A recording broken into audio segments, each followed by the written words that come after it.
Welcome to the online Bridge the Gap 2023 Summit. This year, Bridge the Gap is bringing teachers and students' well-beings to the forefront, and this highly anticipated event is organized by the nonprofit organization School of Futures of International Academy and is divided into two sections. Super excited today. In the first section, we're going to be having an expert panel featuring keynote speeches from experts in the field. Excited for that. And the second section includes teachers and students' voice as a roundtable discussion organized in collaboration with the Global Schools Forum. And we welcome teachers and students who will be sharing their personal experiences, aiming at sharing practical solutions and strategies for improving well-being that themselves have applied. So we're excited to be a part of this global educational shift where well-being takes center stage in every learning environment. And I encourage you all to participate in this transformation. My name is Abdul Muhammad. I'm a trainer and facilitator and consultant for the Goldie Hawn Foundation, MindUP. And I'm excited to be here today with all of you. And for 20 years, our MindUP organization has provided preventative mental health program, and it has equipped students, educators, and families with mental fitness tools that build greater emotional literacy and also improve resilience to face challenges with optimism, strength, and compassion. Our practice is built on four principles: neuroscience, mindful awareness, social emotional learning, and positive psychology. And our evidence-based curriculum creates long-term impact by teaching about the emotional center of the brain.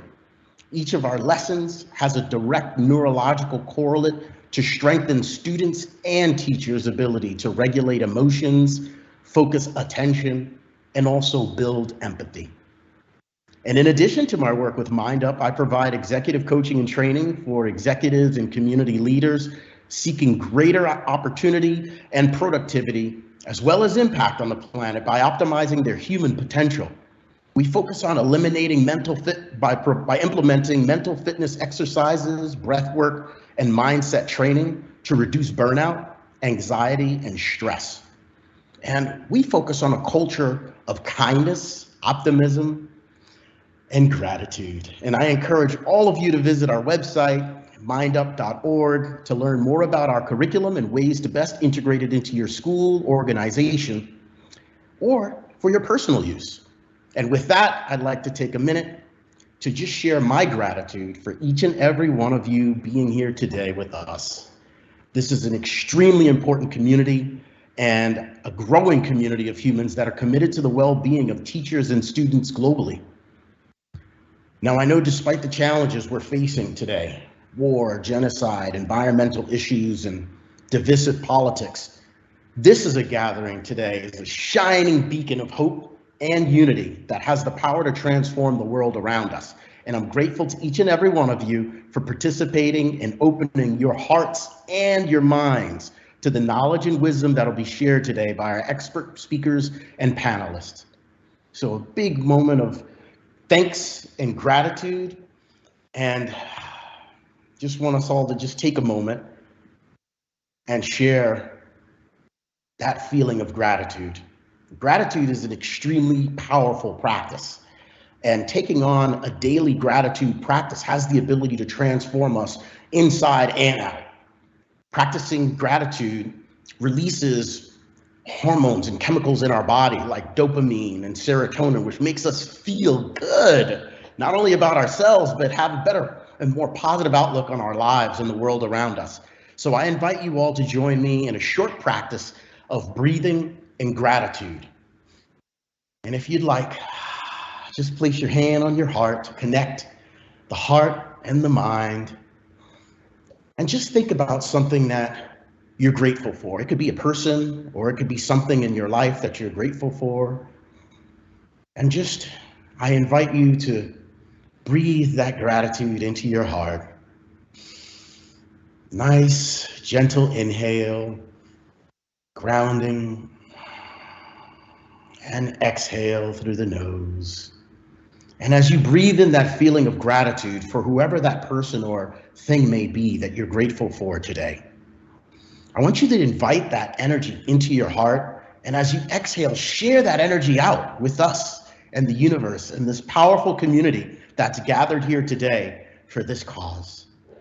We all have the power inside of us to transform the planet and also empower future generations with gratitude, hope, happiness, kindness, and most importantly, optimism. Optimism. And I'd like for you to remember that we can all get anywhere from here as we breathe in, let out, and create. Breathe in, let out, and create. And without any further ado, I'd like to introduce you to our amazing panel of experts, starting with Sharon Wolf, who is an associate professor of human development and quantitative methods division at the University of Pennsylvania. And Dr. Sharon Wolf is an applied developmental psychologist who studied how children and families' educational environments shape the development, focusing on disadvantaged populations in the United States and low-income countries.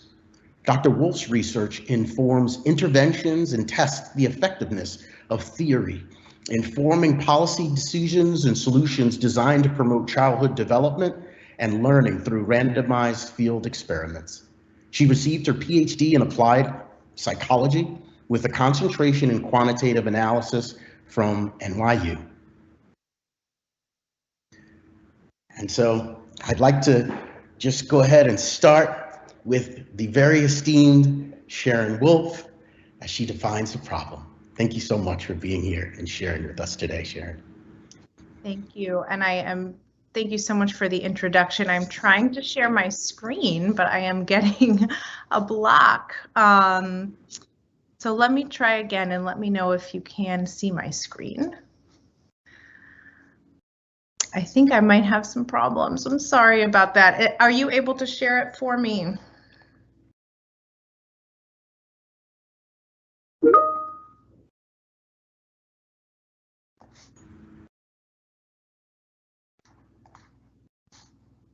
Thank you so much. Okay, so I am so thrilled to be here and to get to really kind of kick off this set of really exciting talks that are ahead as part of this panel and the roundtable that's coming up. And we have a group of experts who are talking about different issues. I'm going to focus to start us off on teachers and really thinking about teachers who are teaching in some of the most challenging contexts in the world. And what I'm hoping you're going to take away from this talk, you can go to the next slide, is just a few key points, and I'm going to go into each of these in detail.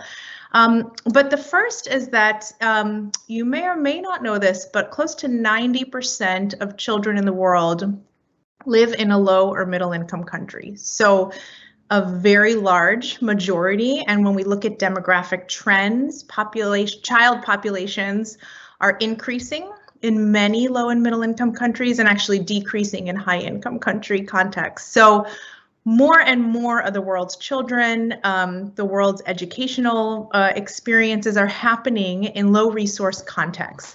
And I want to talk a little bit about the kinds of challenges that both children and teachers face when it comes to education in these contexts. And then I want to share some evidence with you from some of our work and others, showing how teachers can impact student outcomes for many, many years after they leave that classroom, the importance of teachers. And I want to really talk about, I'm so excited about the focus on this conference on well-being, why we need to pay more attention to teacher well-being, but why we need to do that very thoughtfully, because sometimes our efforts can actually make things harder for teachers, oftentimes, I think. And then I want to conclude with some recommendations that came out of a recent UNESCO panel that was focused on teachers and how do we really improve and the supply of teachers around the world and ensure that we support them well. So I'm going to start by actually showing you a map. Here we go. This is a map of every country in the world, but the ones that are colored red are countries that are categorized as low or middle income economies. Okay, and this is what I mentioned earlier, where nearly 90% of the world's children live. And the darker the color, the higher the proportion of children in these countries who are facing what we think of as extreme risks to child development. I think we lost the map, but I'll keep talking and we'll pull it back up. So the darker color, if you saw those darker reds, you saw that there are some countries where more than 60% of children are facing risks that include extreme poverty and also severe malnutrition, which can result in stunting. And all these affect children's ability to be successful in school, to reach different milestones that are really critical for their well-being. Okay, so this is the one way of thinking about the context that teachers are working in, right? And as efforts have been very successful to get more kids in school around the world and in low and middle income countries, classrooms have become overcrowded. Teachers have not been given sufficient resources to meet the increasing demand of the children in their classrooms. And so teachers are working in really challenging conditions where children are coming to the classroom with a lot of their own home struggles, and classrooms are overcrowded in many places. Okay, you can just click one more time. And I just want to highlight Ghana right now, because I'm going to talk a little bit about a project that we did there where we've really seen changes in teacher well-being and those translating into changes for children. So if you go to the next slide, what I'm hoping you're going to take away, and you probably know this intuitively, but we have empirical evidence that teachers can change the trajectories of students, not just in the year that they have that teacher, but in many years after they leave the classroom.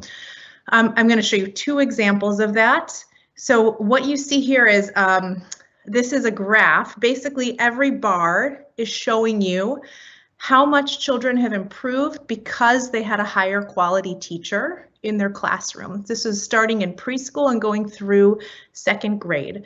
So what you can see is in this first year, when they had that quality teacher, they were doing better in academic outcomes, literacy, numeracy, but also social and emotional development. Okay, so improved teacher quality directly improved students' development.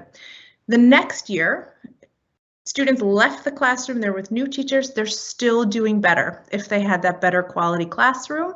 And one more time, if you click, the next year again. So up to 2 years after they've left the classroom, they're doing better in academic outcomes, social and emotional outcomes, and self-regulation, these kind of critical behaviors that we know matter for students to be successful in school, but also in life, okay?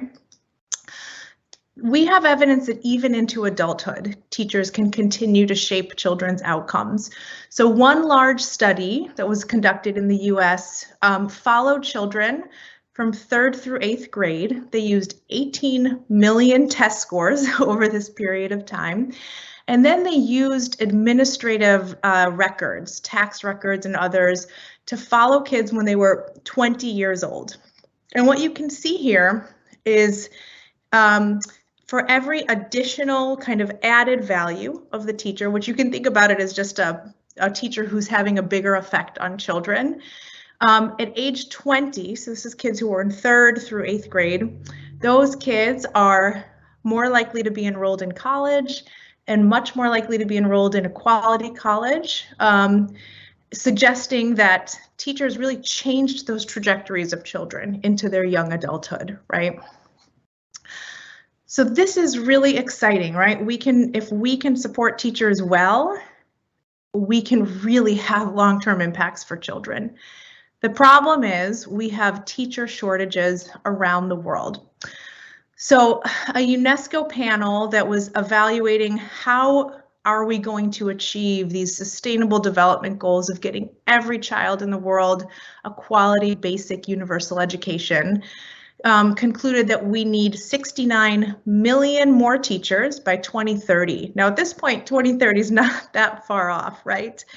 And unfortunately, the trends to date, we see this deficit increasing. More teachers are leaving the profession and the need is growing. So this number is likely an underestimate.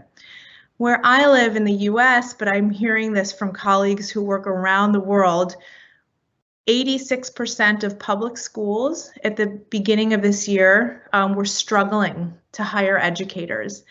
They had shortages. They opened the school year with shortages in their teaching staff. And so we are seeing kind of the trends are going in the wrong direction, right? We need more teachers, but schools are struggling to hire teachers. Why? So we're not paying enough attention to the right things. And that's why I'm so excited this summer that this summit is putting teacher well-being at the center of everything that we're discussing today. We're not thinking enough about the context in which teachers are living, their economic and professional well-being and personal well-being, the mental health supports that children need, that the teachers need to be able to both be well for themselves and support their students, right? And we really haven't figured out enough to create supportive work environments for teachers. So I want to share results from two different projects that we did. One was in Ghana and one was in the Democratic Republic of Congo, showing, we'll show you how these types of supports for teachers can work, and one, how they might backfire in ways if we're not thoughtful enough about the context of teachers' lives. So that same project I told you about, where we saw teachers having these impacts on students I showed you for 3 years. We actually have data that they've continued to benefit from having a higher quality teacher up to 7 years later after leaving the classroom. But we found that within that 1 year where teachers were given high quality training and coaching, we did nothing to address the economic well-being or directly try to address mental health supports. But this program reduced the probability of teachers leaving the school by 45%. So if you click one more time, you'll see this graph here. Where basically if teachers got this supportive training program, they just stayed longer. Again, there was no intervention for paying them more, but it was giving them resources and coaching them in the classroom and giving them supports which made them want to stay in their job. So if we can also think about the right professional development programs for teachers, that might be, and we need to do it right, and I'm going to show you an example where it didn't work so well, critical to improving well-being. We also saw very large reductions in teacher burnout as being part of this program, because the daily struggles of having a big classroom without a lot of training and resource, those barriers were removed and teachers felt more energetic about work and stayed in the classroom, right? This same program, which we just happen to measure, and this is part of the challenge, is we don't measure teacher well-being enough. We happen to measure teachers' anxiety and depressive symptoms, and it turned out that having this training program and this support in the classroom significantly reduced both anxiety and depression for teachers. So those are the sets of two bars on the right show you much lower symptoms reported for teachers who had the training compared to the two bars on the left for those who didn't.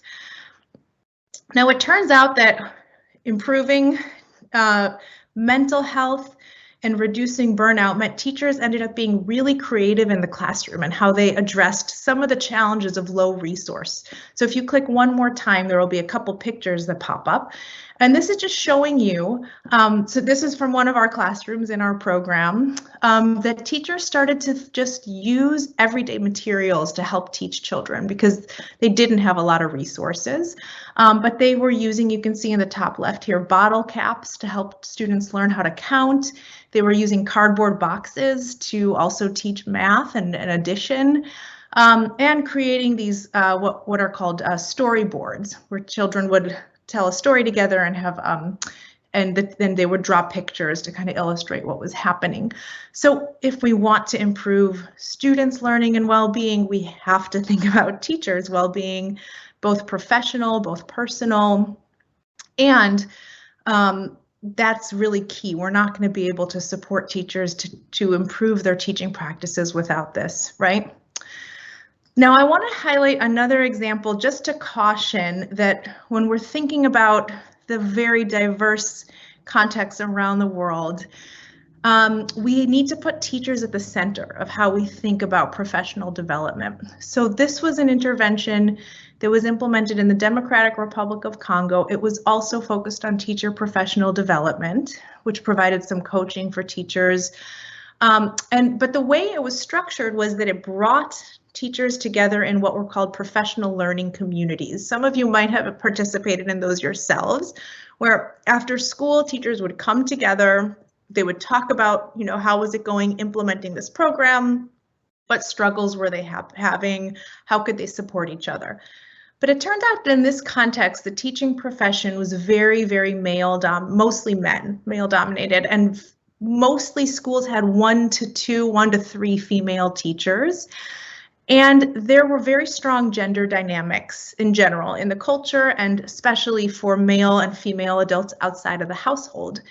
So actually forcing teachers to sit in these professional learning communities actually increased their job dissatisfaction. That's these white bars. You see it go up over time. For men, it mostly stayed the same. So actually bringing and asking teachers to sit in these ways did not help them in their jobs and actually increased their dissatisfaction, their professional well-being. We don't have data on turnover rates, unfortunately, but it would be interesting to see if they were more likely to leave as a result. Now, one other thing that this program did not consider, if you click one more time, was that teachers, they got a little stipend to participate in the program. But to pick up that stipend, they had to go to the closest town. These were rural communities. And those banks were only open during the week, during school hours. So the program actually increased teacher absenteeism because once a month they had to go and spend 2 or 3 days traveling, right, to pick up the stipend and come back. So the program was really not well designed to think about what were the needs of all the teachers to really support them and how to structure it in ways that really did improve the quality and the capacity for teachers. One other thing we also found with this sample was that teachers had really high levels of stressors in their lives. Healthcare issues for themselves and their family members. Many teachers were working a second job and had a lot of struggles of their own. And what we saw was that under contexts of low stressors, teachers who had experience were much less likely to be burnt out. They had more tools in their toolkit, they had more energy throughout the day. But under conditions of high stressors, which a lot of the teachers had, this experience and knowledge was no longer protective. All the teachers felt burnt out, regardless of the tools that they had. And so that really points to the need to think more broadly about teachers' personal lives, healthcare, well-being. That's not just about the tools they might have to teach in the classroom, but all the things around them that shape what they can do with that, right? Burnout is a huge predictor of teacher turnover and teachers leaving the profession. And so this is an area I think need to really spend more time measuring and understanding well. So what can we do? Okay, this is pointing to some exciting possibilities, but also some challenges. So for those who are researchers or policymakers, we need to actually measure and pay attention to teachers' well-being, both personal and professional. We just kind of happened to throw in that measure in Ghana of depression and anxiety. We almost didn't measure it, right? And so if we don't measure these things, we're not going to actually understand the effects they're having on teachers and students. They're closely linked to teacher turnover, to student well-being and student learning, but if you don't measure it, you can't know if it's happening. So that's, I think, for researchers and policymakers to think more about.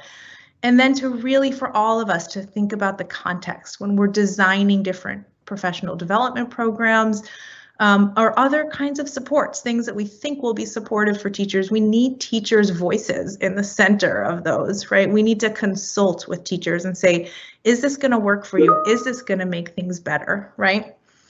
Okay, and my last slide are the recommendations that we have from the UNESCO panel of what can we do to increase the teacher workforce and ensure that they're well supported. And they left with 6 recommendations, which is that we need an enabling teaching environment. What does that mean? That means teachers require supportive environments to do their job effectively. This is underpinned by adequate resources, trust, respect, professional and societal recognition, but also that they have what they need to meet their basic needs, right, outside of the classroom, so they can come to the classroom as their best selves, right? The second is around safeguarding rights and freedoms, upholding teachers' rights in line with international standards, ensuring freedom of expression, and that teachers are protected. A protected teacher is an empowered teacher, okay? The third was around flexible learning paths. We should encourage cooperative learning pathways, move away from these rigid, narrow assessment metrics. I love that we're talking about well-being. We should be measuring that and putting that at the center of how we're evaluating how schools are doing. Are the teachers and students well, in addition to learning academic content? They're closely linked, right? The fourth is around tailored policies that countries should create and follow comprehensive, holistic national education policies. And this is key, that are crafted in consultation with teachers and teacher unions. Really having a roadmap for hiring, training, and supporting teachers is crucial, and we need teachers' voices as part of creating that roadmap. The fifth is around fostering a diverse teaching workforce, providing pathways, protection, and training, particularly for marginalized and vulnerable groups who might not find their way to the teaching profession. And can we create those pathways to have a diverse and inclusive teacher workforce? And then the last, which Abdul actually referenced, kind of the state of the world today, with the climate crisis, with political instability, more and more children are going to be living in crisis zones moving forward. And we need to actually really think about education and well-being of students and teachers at the center of how we respond to crises. Traditionally, we've thought a lot about the needs of safety and food and water, and that is critical, but we're seeing more and more that education for kids needs to be part of our response to crises, especially ones that end up being protracted. So the last recommendation of the UNESCO panel was ensuring tangible support for teachers in crisis-affected regions with clear policies, professional development opportunities, hazard pay provisions to ensure that education and well-being becomes a central part of how we respond to crises. So I hope that these provide us with some pathways of, okay, well, what can we do? And I hope that some of the studies give you some food for thought around some of the things we should be thinking about and cautious about. So thank you so much. Thank you so much, Dr. Sharon Wolf. It's been great, the knowledge that you shared with us and really setting us up for things that need to be done, but also having some empowering context around ways and solutions to look forward to transformation. And I encourage anyone to feel free to ask questions and engage. And also all of our upcoming panelists, please feel free to share any takeaways that you may have at the end to summarize your powerful presentations that you're giving. Next up, we've got Dr. Arenka Suto, Assistant Director of Assessment, Cambridge University, Press and Assessment. Dr. Arenka oversees all research and development activity at the Cambridge Center for Evaluation and Monitoring. And she holds a first degree in natural sciences and a PhD in psychology from the University of Cambridge.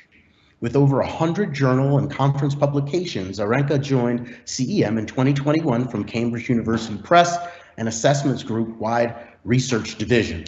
For many years, Arenka led research programs to evaluate, reform, and develop assessments, and her previous team also focused on making test development processes more reliable and robust. With over 20 years research experience, Aranka enjoys working with students, teachers, and other educationals to understand how to best support them in equitable and engaging assessments. She's fascinated by the question of what contributes to a student's success in education, and we are excited to hear all of the wisdom that she has to share with us today. Thank you and welcome. Thank you very much for that kind introduction. I'm delighted to be here. Can you see my screen? Can you see my slides at this point?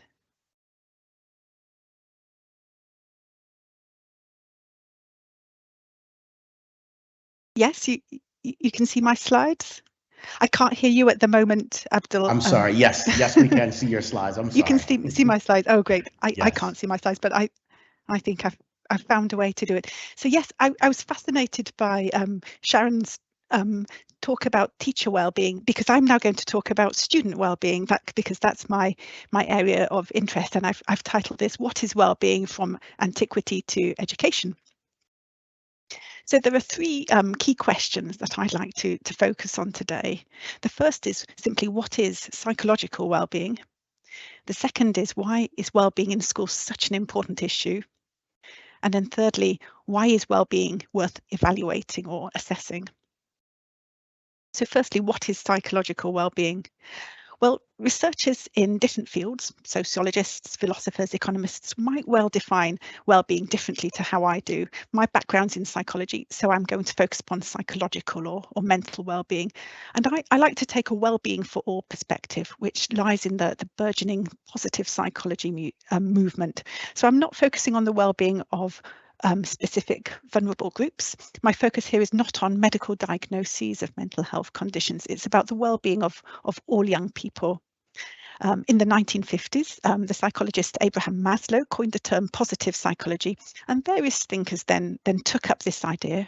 And then at the turn of this century, the renowned psychologist Martin Seligman famously called for psychology not just to be pathologically focused, and he went on to set out a manifesto for positive psychology.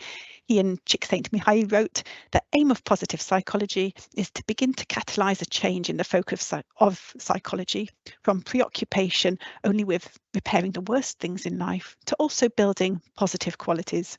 So this is about studying what is right about people in addition to what is wrong. And it's also worth noting as well that well-being can be quite context specific. People can feel well in one context of their lives, but not in another. So I'd like to add here that I'm thinking about well-being in relation to schools rather than in relation to all areas of a child's life, though of course they do interact. So I'd like to offer this very simple definition of psychological well-being, or mental well-being in schools, which was developed by my colleague here in Cambridge, Ros McClellan. She's in the Faculty of Education here. So well-being in schools is about how individuals both feel and function in the context of education. And this definition relates to this model of individual psychological well-being that Ros developed, and is underpinned by extensive empirical research that brings together two long-standing bodies of well-being theory on feelings and on functioning. So one body of research focuses on how individuals feel in their lives, and this kind of well-being is a combination of an individual's life satisfaction, so how satisfied they are with their life overall from their own subjective point of view, and also their experience of both positive and negative emotions, and the absence of negative emotions is very important. And it's about recognising and managing all of these emotions. You may have come across Ed Diener's work on subjective well-being, and that's where that would come in. And then the other body of research focuses on how individuals function in their lives. And this kind of well-being is a combination of perceived competence in what we do and interpersonal relationships. And it's nurtured through commitment to personal development, through engagement in meaningful activities, and also through connectedness with others. So it's about learning to accept who we are and what we could be to be fulfilled. And functioning well-being is understood by researchers to be really historically important in many East Asian cultures. And if you think of the work like Maslow's hierarchy of needs, which puts self-actualization at the top, that would be on the functioning side here, or Deci and Ryan's self-determination theory, or Csikszentmihalyi's famous theory of flow. You know that feeling when you're doing something you absolutely love, which could be playing a musical instrument, it could be gardening, it could be solving pure maths problems, it could be playing chess, and the time just whizzes by and you think, oh my goodness, where has the time gone? I was just so immersed. That was so fulfilling for me. I was really doing what I love. That's that feeling of flow, and that would be on the functioning side of the model. And as we have Greek hosts, I thought I would just touch a bit on antiquity, because there were two contrasting schools of thought in ancient Greece around what constituted the good life, which actually fit this model of well-being very well. Aristippus of Cyrene posited that pleasure is the sole good in life, so well-being is equated with hedonism. And then in contrast to that, Aristotle identified eudaimonia, or activity expressing virtue, as an ethical theory for living. And contemporary philosophers have interpreted Aristotle's conceptualization of living well as self-realization and personal effectiveness. So you could say that well-being has a very long history. I think perhaps one of the most important things to remember about psychological well-being is that it's subjective. It's a subjective psychological state, and that means that it changes. It changes from over time. It changes from context to context. So it could change from month to month, from week to week, or even from day to day. And that's really, really important to remember. And because well-being is a psychological state, two children in identical circumstances, same physical circumstances, might actually experience very different levels of well-being.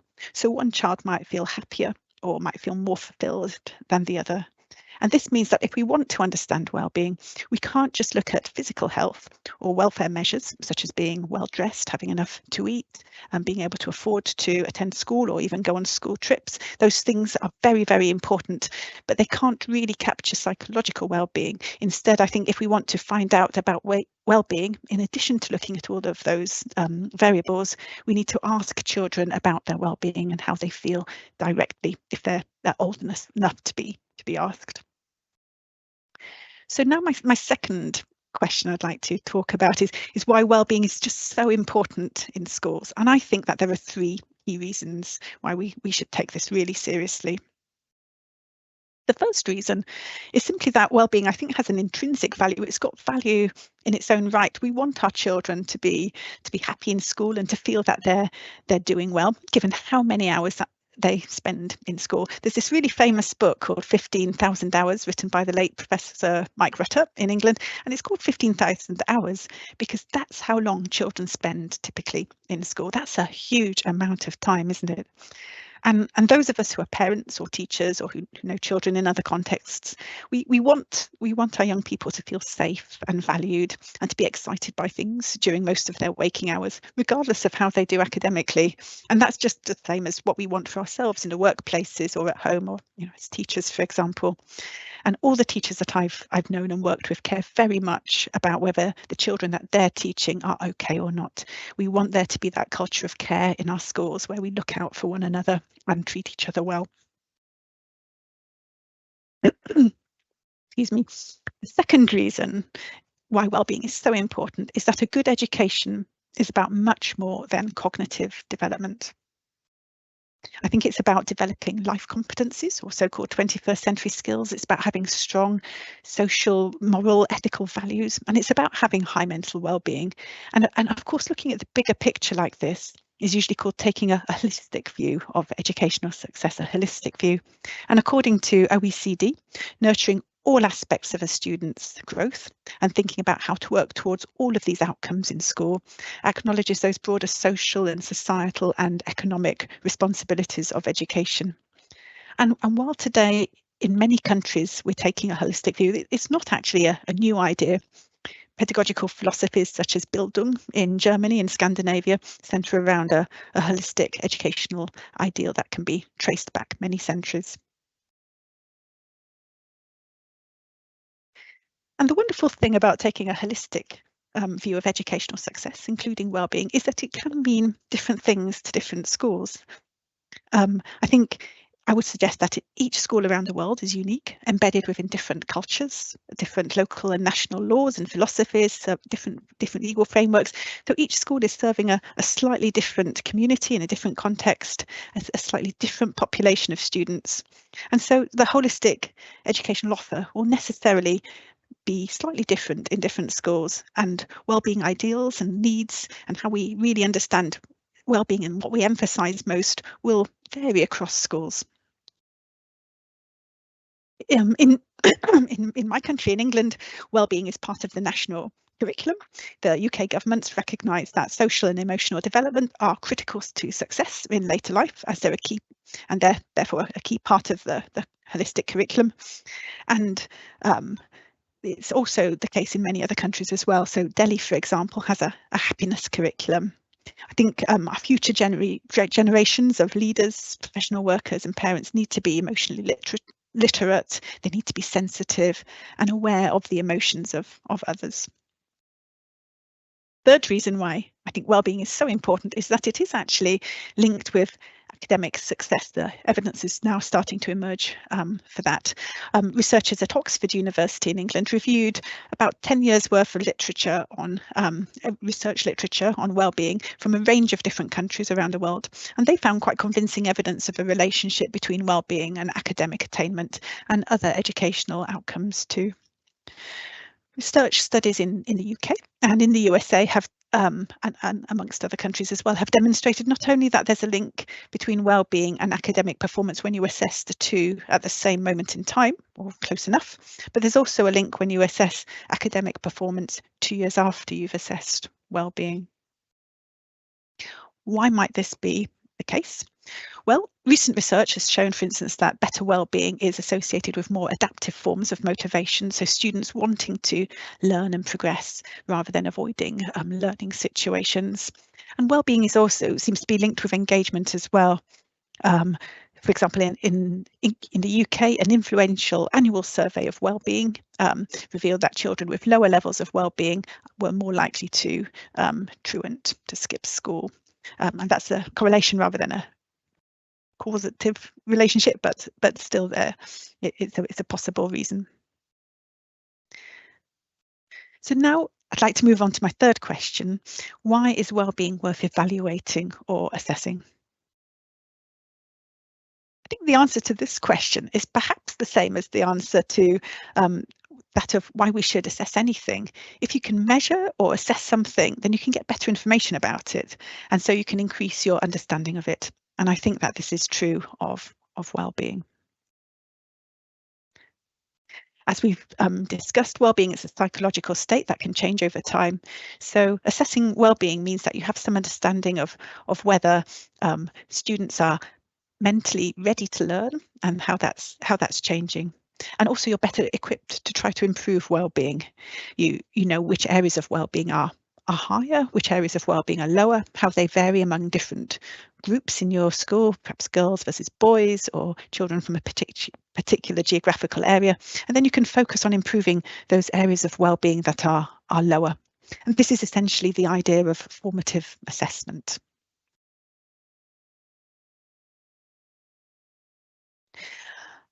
I think there are lots of different methods for evaluating and assessing well-being. And I think there are potentially at least 4 different uses of assessments.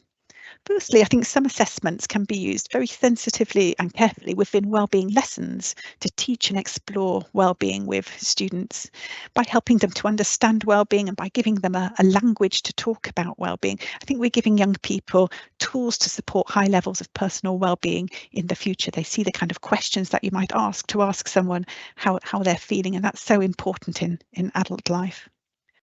Secondly, I think assessments can be used to evaluate and understand the well-being of groups of students. It could be classes, your year groups or whole schools. And this can be a starting point for developing a school well-being strategy, deciding on which groups of students or which areas of well-being to prioritise, because we all have limited resources.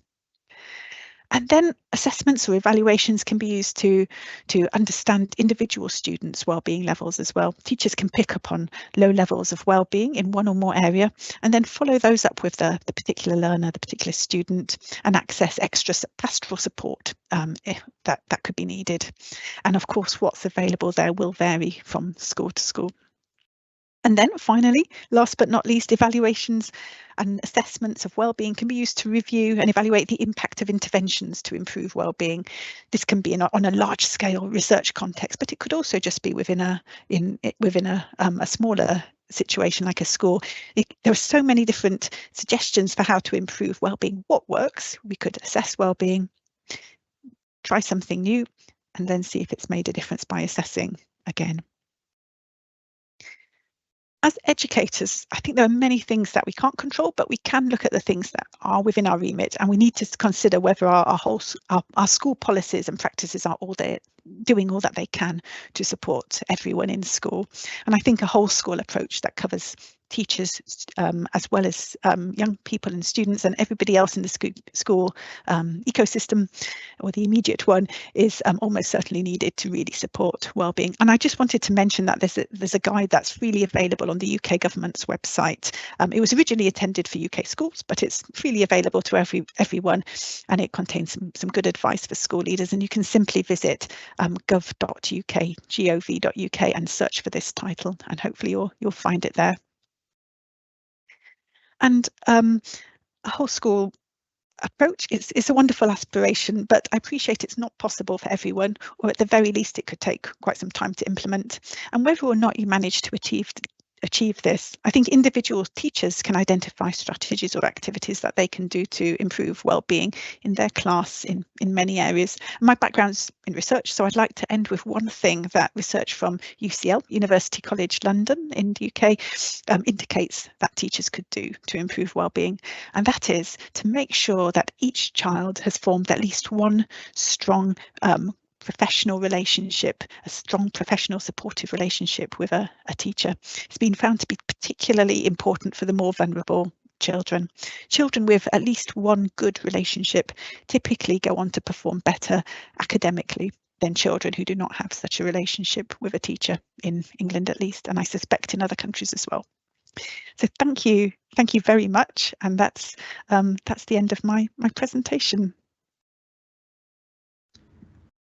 Thank you so much. Thank you so much for all of that wisdom, Dr. Suto. And all of you who may have questions for her, please feel free to add them to the Q&A and we will get them addressed. And I want to jump back and address Dr. Sharon Wolf's presentation. There were a few questions that came in, so I want to go ahead and get those questions asked so that we can have her answer them for you. And the first question is, why don't we use well-being courses in teaching university programs? Well, I think this can also be relevant to Dr. Suto's presentation around how we also think about supporting teachers to support students. And I had responded to some of the questions in the chat or in the Q&A, but I do think there are growing efforts. They're unfortunately not systematic and widespread, but there are growing efforts to really integrate mindfulness and training for teachers as part of professional development. So it's happening in some places on small scales, but I think thinking of it more broadly in teacher training efforts is a really fabulous idea. Thanks for raising it. Absolutely, absolutely. And the next question is, doesn't more CPD affect our workload? So sometimes the person who submitted this question says that they feel exhausted to attend another professional development course throughout the year. And I hear that a lot from teachers, that there's just so much learning to be done in addition to the work that they have to do teaching. Yeah. So. And that's also a big problem, is that often every year it's something new, right? So last year we were trained on this, you're supposed to do this. This year it's a new program, new approach, new curricula. And I think that's the problem. And one of the points I was trying to make around really getting teachers' voices into what do they actually need to make their work, to have these actually make their work easier, and not harder, not extra work, but actually to align with the things they're already trying to do. And actually, there's some really interesting research that shows teachers really need 2 years of ongoing training in a particular program to really be able to integrate it and use it in a way that's useful for them. So this switching from one thing to the next each year it's not helpful, right? And so much of the professional development is not designed to, it's supposed to be designed to make teachers' lives easier, but it's not actually with teachers' voices at the center. So I think good professional development is different than kind of the general. We need to kind of distinguish between those. Got it. Another question is, a lot of teachers suffer health problems due to stress. And so how do you recommend dealing directly with those teachers that are suffering? And I know you gave some examples a little bit earlier, but are there any takeaways that you could give right now to any teachers that may be listening as to how they can deal with problems related to stress? Yeah, so much of them are stemming from systematic problems, and issues that teachers can't control. So it's almost not fair to ask teachers to have to deal with them. But there are things that at the individual level you can do to manage the stress that's coming your way, right? Which I think is part of why some professional development programs are integrating mindfulness and meditation as part of teaching.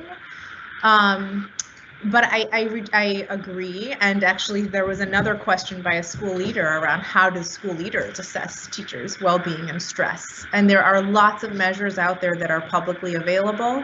School leaders can help with some of the systemic issues, but not all, because some of them are bigger than the school itself, many of them.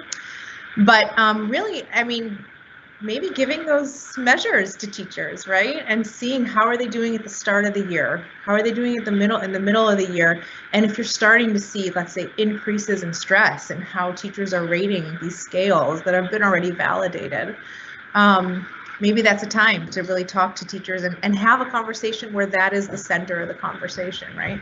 So it's, maybe it's not just for researchers and policymakers, my point around measuring well-being, but actually even school leaders can think about using that. Great answer. And I know we're talking about well-being and we look at it holistically. We've talked a lot about, things that are related to stress, etc. And when you look at that, and teachers in particular, I know that finances and financial matters is a crucial aspect that also requires attention and is directly connected to educators and what's important to them. Can you share a little bit more about that? That's one of those bigger systemic issues that, teachers and school leaders can't always solve themselves. It falls, I think, into the need to really, as a society, put teachers as really a top-ranking job in terms of how we pay and compensate, in terms of the importance of what they do, and in terms of how it affects our society and our well-being.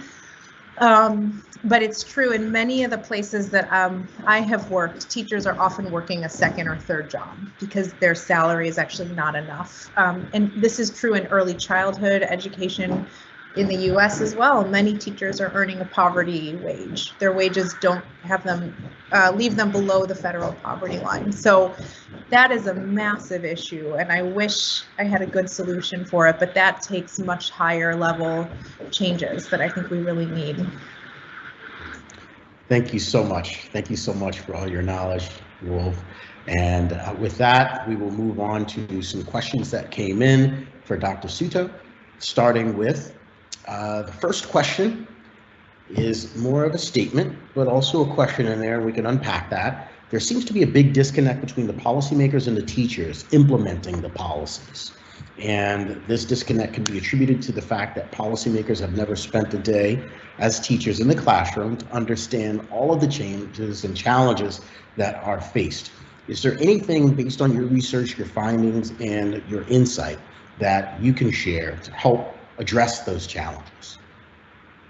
So the challenge that policy makers are disconnected from teachers. That's a big question, isn't it? I think that's going to vary from country to country, possibly what the solutions are. There are There are policymakers in England who will listen to the research. So if the research involves teacher views, then they will listen to it that way. So that's one way that research can. I'm going to an event of that kind this weekend in Oxford, for example. So I know that research will be used and taken on board by policymakers that way. But that's not possible everywhere. Some governments run stakeholder forums, and they they produce papers, consultation papers that members of the public can consult on and share their views on. So that's another way that teachers can get their views across in England. But I'm not sure about all countries whether that's possible. I think sometimes as well teachers can invite influential people into their schools. Come and see what we do. Come and see what the pressures are. And there are researchers and also policymakers who are up for doing that. Great. It is a big undertaking. And another question that came in relates to the preparation of students. So are we preparing students not just for exams, but also to be resilient, balanced, and purposeful, and to have that purposeful journey through education and beyond? What are your thoughts on that?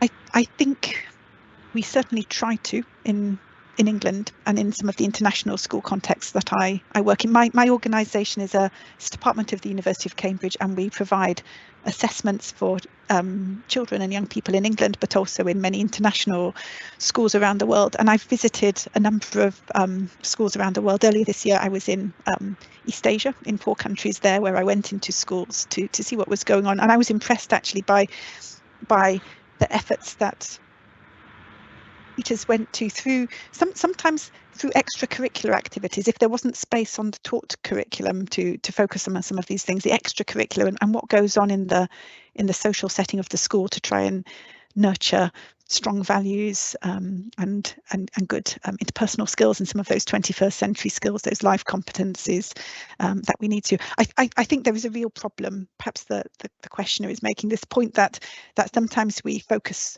very much on what's taught and what's certificated, what we get qualifications for and certificates and exams and progression to the next level, and we don't value enough some of those wider skills. But when you get to employment, when you get to looking for a job, and we look at job adverts, we want those people who are more well-rounded. And we all know colleagues, don't we, who are brilliant academically but don't have the social skills needed to support others or to get on well with colleagues. So it's I would say it's very important. Perhaps we could do more of that. In some countries, curricula have been reshaped to teach around life competencies rather than around the traditional school subjects.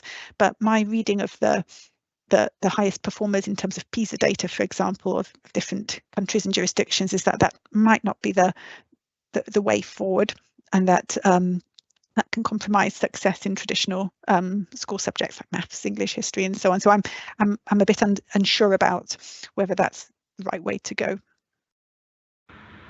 Thank you for that. It makes a lot of sense. And with all that you do with assessments, a question came in about how often should we assess the well-being of students in school? Depends on why we're assessing them.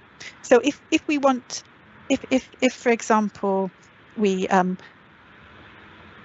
are worried about a particular group of children, perhaps there's been a big change in the school, perhaps some key members of staff have left or moved to a new building, or there's been a horrendous event like a fire or something like that, you might want to assess quite frequently around that event to see how people are doing. Or if you've got students you're particularly concerned about and you want to follow up with them, then there'd be a call to assess quite frequently. If you have a new group of students at the start of the school year and you want to get a sense of well-being and to follow that group through the year, I might just suggest 2 or 3 times a year, something quite but less burdensome, I suppose. Because I noticed there was another question in the chat about how do we fit in assessment alongside all the other things we can do. And if you've got that in your curriculum and you've got time to teach well-being and you can assess it there, then that's great. But if you don't, then you might be restricted to tutorial times or short sessions before and after school. And a key aspect to that as well is assessing in a short and efficient way, not having extremely long assessments that go on for a very long period of time. Brilliant. That makes a lot of sense. You're really looking at both individual and group, and then assessing depending on the school and the environment. And what's interesting is you talked about certain situations that may come up inside of that particular school or organization that may trigger a need to do an assessment based on that. Excellent. Excellent. And then last question for you was national curriculum's pressure as much with academic exams. And we talked a little bit about this, you touched on this a little bit more, but how can we incorporate assessing the students' well-being into sort of the academia? And I know you talked about it at a higher level, but particularly on an individual level, maybe for the teachers, is there any sort of advice that you can give for an individual teacher to be able to easily implement that into their own curriculum or into their classroom? Well, it depends on the on the age of the children and the type of assessment or evaluation that you're using. If you use a quick digital assessment, like in Cambridge, we developed a Cambridge Wellbeing check, which was developed initially for research purposes and then for use more generally. That just takes about 15 or 20 minutes to do. So an assessment like that, it's well doable within one lesson on well-being. If you want to evaluate young children, for example, through observation using something like the Leuven scales, then that would require observation as part of observation of other things that children are learning during play-based education in early childcare settings, for example. Great. I can see another slide has come up now, so we might be able to. Yes, it's time to move on to the next speaker. Thank you so much. And I continue to encourage all listeners to engage, ask questions. As you can see, as these questions are asked, there's a lot of great conversation that's coming out of that, these nugs of whiz, as I like to call them, that are great takeaways for all of you that are seeking to implement them and get some good takeaways from today. So next up, we have Alex Amar, who is a co-founder and education director teaching happiness with Dr. Laurie Santos at Yale University. And Alex Mamar is the education director for Yale University's Teaching Happiness, a free well-being program for teens created with the renowned psychology professor, Dr. Laurie Santos. And he previously co-founded Wireless Philosophy, a Khan Academy partner with Philosophy Education. Alex specializes in expanding educational content to the public and has a track record of working across various domains, including educational technology, academia, social impact, psychology, philosophy, and music, a man after my heart. He holds an MA in philosophy and from Brandeis University and a BA in philosophy from Boston University. Thanks, Abdul. Are you able to hear me well? Is my mic good?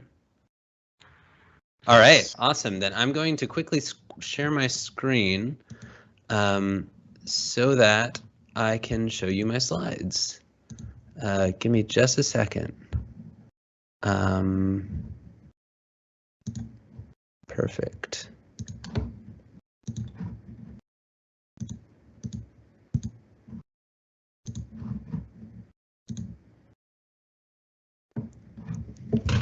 All right, so we should be able to see my slide now. Abdul, can you give me a thumbs up when it's there? All right. Well, awesome. It was, but oh, good now? No, something happened, but it was sorry up there. About this. All right. Yes. Now, okay, perfect. Golden. Thank you. Well, hi everyone. I'm really excited to be here, and thanks for the intro, Abdul. I was going to give a little overview, and that saved me a bit of time, so thanks. My name's Alex. I'm happy to talk to you today, and I think this is I'm really happy about the order the talks have gone in today. I think this is going to be a little bit different from what we've heard so far, which is awesome. So my name's Alex. I work on a curriculum at Yale called Teaching Happiness, and I'm going to tell you a little bit more about that. But first, I am going to tell you a little bit more about who Laurie Santos is. So Laurie Santos is a professor of psychology at Yale. She is host of the Happiness Lab podcast, which is a pretty popular podcast. It's got, I think now, like 100 million downloads. It's a top Apple podcast.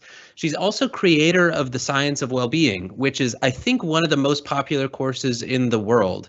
It's got 4.5 million people enrolled. It's on Coursera.org, and it's completely free. So I'm hoping some of you may have heard of some of these things.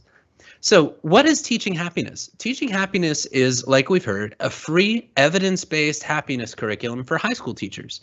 For now, I'm going to leave it there. I'll tell you a bit more about it first. But first, I want to tell you a bit more later. But first, I want to talk about what my goal is today. My goal is to share a little bit about what we've learned about specifically how to build effective well-being education products.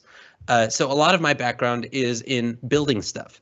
The caveat here is that our products are free. They're online, they're academic, they're evidence-based, they're teen-facing, they're both practical and theoretical, and they're somewhat bootstrapped, which means we have funding for salaries and stuff, but we don't have a lot of ad money. We don't have a lot of money for web development. So I mention this caveat only because what I know is specific to this kind of space and these parameters. So what's the big problem that motivates our work? It's that 37% of teens struggle with mental health. This is from a CDC report that came out, I think, earlier this year, maybe late last year. And this presents us with a big question, which is how can we help teens feel better? We've got an answer to this, and we think that it's by teaching teens about the science of well-being. And we mean something very specific. We mean what the science says, we mean how to apply that science, and we mean all of that in community with others. So what does this end up looking like? Well, our content, specifically our curriculum, covers 6 buckets of information. The first is misconceptions about money, grades, and social media and how those interact with well-being. It covers biases, so how to have healthier comparisons and deal with the fact that we have limited attention. Covers behaviors that are pro well-being, like social connection, doing what you love, getting enough sleep and exercise. We focus on thoughts like gratitude, mindfulness, and gaining perspective. So that's thoughts, it's attitudes. We talk about feelings. So we spend a lot of time on how to regulate the fight-flight response using the breath when we're feeling stressed. And we also talk about goals and how to build better habits and hack existing habits. So we start with, okay, what do we believe about happiness that's probably wrong? What's all the right stuff about happiness? And then how do we take what we learned and actually integrate it into our lives?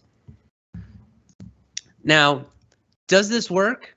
Yes. I'm not going to spend a lot of time talking about this, but I wanted to include this slide only to emphasize that what we do really is evidence-based. All the interventions that we recommend in the course are drawn from existing literature in psychology and behavioral science, and we've run these studies on content, on our content or very closely related content, and you'll see that Laurie is actually a co-author on these 3 papers. So what? So we have all this information about what we think will be most effective to help kids feel better. We have these studies that we've run. What are we doing with that? Well, we've got a free online course for teens called The Science of Wellbeing for Teens. It's a free online course. It's got 120,000 people enrolled now, and it came out earlier this year, I think on January 2nd. And then we have a free curriculum for teachers called Teaching Happiness that contains the curriculum, the videos from The Science of Wellbeing, and a couple of other supplementary materials. And we've got 5,000 users right now, and it launched in, I think, on September 1st. So that's pretty exciting for us. But how'd we get there? How'd we get to the point where we have 120,000 people enrolled in our online course, 5,000 teachers signed up for our website? This is our product development model, and it's really simple. You'll probably see, if you know the product development space at all, that there are probably similarities between this and books that you've read or more popular frameworks like Lean Startup, if you have heard of it. My training's in philosophy, not in product development. I've kind of learned this on the job. So this is how I think about our work. First step for all of our products is to listen, to notice what people seem to want. Then the next step is to prove out what people want, to test whether we're right in kind of a closed setting. It's low risk. And then if we're right, to build, to scale it up. So listen, prove, build. How has this gone with adults? Well, the first thing that Laurie did back in 2018, she was head of Silliman College. She had just taken this role, and the head of college at Yale is a role kind of like, if you know Harry Potter, Professor McGonagall for Gryffindor House. So she's responsible for residential life. She noticed that college students were struggling with mental health, and she checked the literature, it bared out, and it also turns out that there's a lot that psychology and behavioral science have to say about improving well-being. And so she decided to offer a class called Psychology and the Good Life. The goal of Psychology and the Good Life was to kind of prove out whether offering a class on theory and practice of improving well-being would actually help people. And it turns out it did. The course was extremely successful. It turned out to be the highest enrollment class in Yale's 300-year history. It had something like 1,200 undergraduates enrolled. They had to move it to a concert hall. And the New York Times picked it up. It got a lot of press attention, which was fabulous and exciting for the kind of impact it was able to have. And now that the course bore out in a closed classroom setting at Yale, she decided to build it out into a more public, open format. That turned into her Coursera course, The Science of Wellbeing, and her podcast, The Happiness Lab. So how has this gone for teens? Well, the first thing that we noticed back in 2020, maybe late 2019, was that high school teachers were starting to use the Science of Wellbeing and the Happiness Lab. We were getting emails from administrators saying, Laurie, this is amazing work, and we want to do this for our kids. And at the time, we had no response. So the first thing that we decided to do based on this interest was build something out in kind of a closed environment. And I'll go into more detail on these programs soon. But the first thing that we did was rolled out a version of Psychology and the Good Life in schools. It was in something like 30 classrooms, I think. And then we brought it online into a more open format. So any teacher who wanted it could use it, but they had to prove that they were a teacher. Then, since then, in the last year, we've rolled it out much more widely in the public, which resulted in the Science of Wellbeing for teens and our Teaching Happiness curriculum, which is very open, very low friction. Any teacher can use this for free. So I want to go back to the beginning of our work with high school teachers. Like I mentioned, at the very beginning, we saw that teachers were kind of hacking together the solution that they wished they had. These are screenshots of the Science of Wellbeing on Coursera. You can see there's about 4.6 million people enrolled at the time that I took the screenshot yesterday. And this is the logo of the Happiness Lab podcast. We were hearing that teachers really wanted something custom. So what we did was we wanted to be able to quickly respond to this demand from teachers. So on the one hand, they were just excited about about what this course could do for kids, but also, if you remember back to the beginning of 2020, this was the very beginning of the pandemic, and there were really serious needs from teachers. And so we did a couple of things immediately. The first, in order to set up this program, we had content, we knew the course we wanted to offer, but we didn't have relationships with schools, and we didn't have a way to offer credit. And we wanted to do that because what we knew how to do was run college courses. So we partnered with the University of Connecticut and with the National Education Equity Lab to be able to offer a for credit course for free to Title I students in 30 schools in 17 cities across the states, I think. And this was great. We had essential partners lined up. It was something that we knew how to do, and we had partners for the parts that we didn't know how to do. It was a proven product because we've run this course before, and it was a quick response to pandemic needs.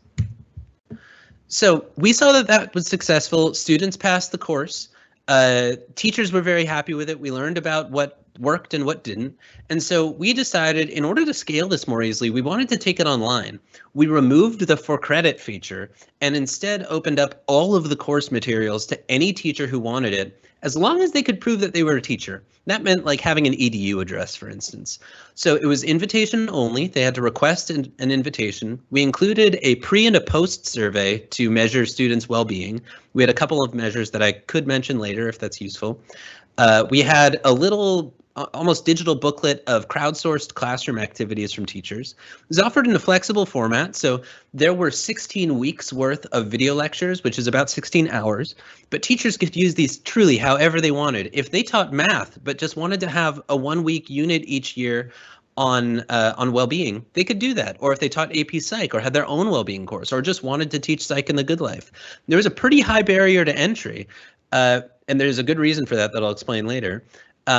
They had to fill out a 35-question, very detailed survey in order to access the curriculum. And we actually had about 2,000 teachers become users on this website. So that told us how important this was to folks. Together, this let us figure out what our teachers' needs really, given a flexible format, what sticks? What are people excited to do? People who used this were pretty excited about it, which meant that they were our super users. We knew they were our early adopters. They were excited about this. And building in feedback mechanisms, like just having an email address available, let us identify what are the content gaps for teens. So altogether, even though this wasn't quite the final product we imagined, it was something that would allow us to learn quite a bit and identify the right people to work with. This all, I'm going to slow down a little bit. This all paved the way to the Science of Wellbeing for Teens, which we launched like I said, in January of this year.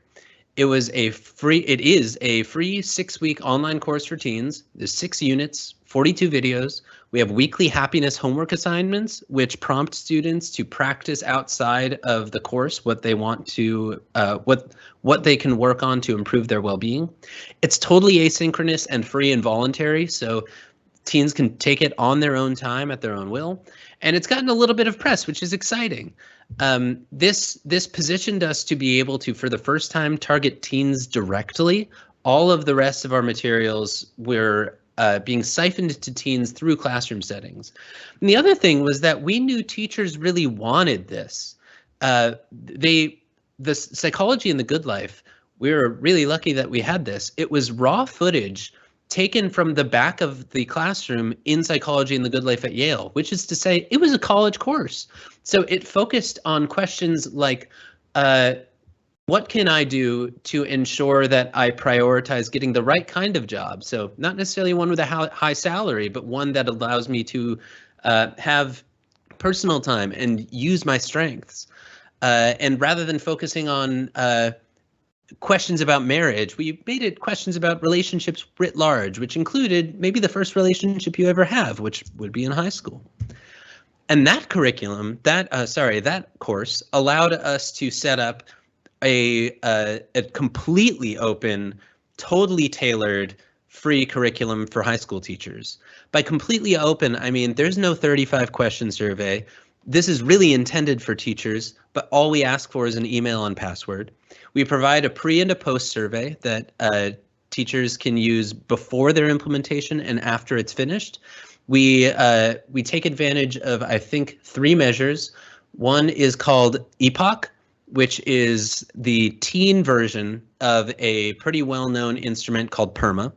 We use something for CADS, called CADS, K-A-D-S, which measures student anxiety and depression. And then we make use of the VIA Signature Strength Survey, VIA, which helps us measure improvements in students' character development. So altogether, this platform allowed us to reach more teachers. I personally built this curriculum site on Laurie's personal website, which means that there's a lot of cross-pollination between products. So people who come to their website because they're excited about her adult class or about their podcast and happen to be a teacher will see, hey, there's a curriculum here. It also positions us to be able to directly provide implementation guidance from other teachers. The mechanism that allows us to do that is that we built an exclusive Facebook community just for our teachers, and they need to prove using a password-protected passcode that they're actually using our curriculum. So what that yields is a curriculum of highly motivated people who are actually doing this stuff.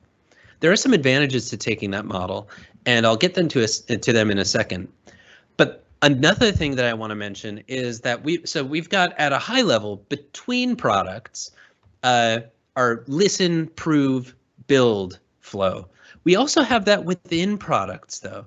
So, for instance, with Psychology and the Good Life Online, what we heard was from teachers was that they were excited about the content. Teachers we weren't working with wanted to be able to access the content. That all indicated we need something bigger than this. And so the first thing that we did to prove that out was to create just 1 week out of 16 weeks, just 1 week as a closed beta of content. And we invited a small cohort of teachers who were really excited and had like written us long emails being like, oh my God, this is amazing, I want this. We invited that cohort to explore the beta and fill out like a 40-question survey and then join a live call to discuss what they thought of this open format, how we structured the content, whether this would work for them, whether it wouldn't. And so this is within one product. We had the listen, we have the prove it out, and then we built Psychology and the Good Life Online and rolled it out widely to any teacher who wanted to use it. And that's been really fruitful.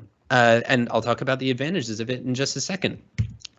I'm getting to the end here. So actually, I'm going to go back for 1 second. I'm getting to the end here. So what I'd love for everyone to think about is what questions do you have? We'll have about 5 minutes for questions, and I would love to know what you're thinking, what you're excited about.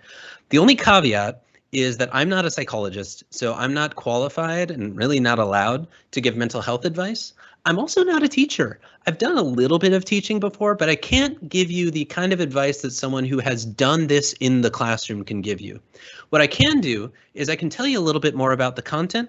I can tell you some of the challenges people have run into, and I can definitely give you, this is my wheelhouse, give you advice and feedback on how to build stuff like this. So with that said, I'm going to get to the last 5 lessons that I want to include here. They're really quick little fortune cookies, and they didn't have a home, so I'm calling these tidbits. The first is a piece of advice. It's to leverage your strengths. When you're building stuff like this, you want to start with expertise or resources that you already have. And for ones you don't have yet, you want to find partners. That's something that's really worked for us well. The second is that you always want to fight downhill. You don't want to pick uphill battles. And the way that this bears out for us is that you want to build things that people have already asked for, because that guarantees an audience of at least one. And that's where that's what you're listening for. When you pick up on something when you're listening, that's the kind of thing that you want to prove out to your audience of at least one. The third is that you always want to invest in community.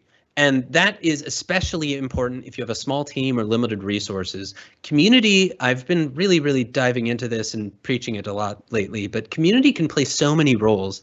It can play the role of customer service.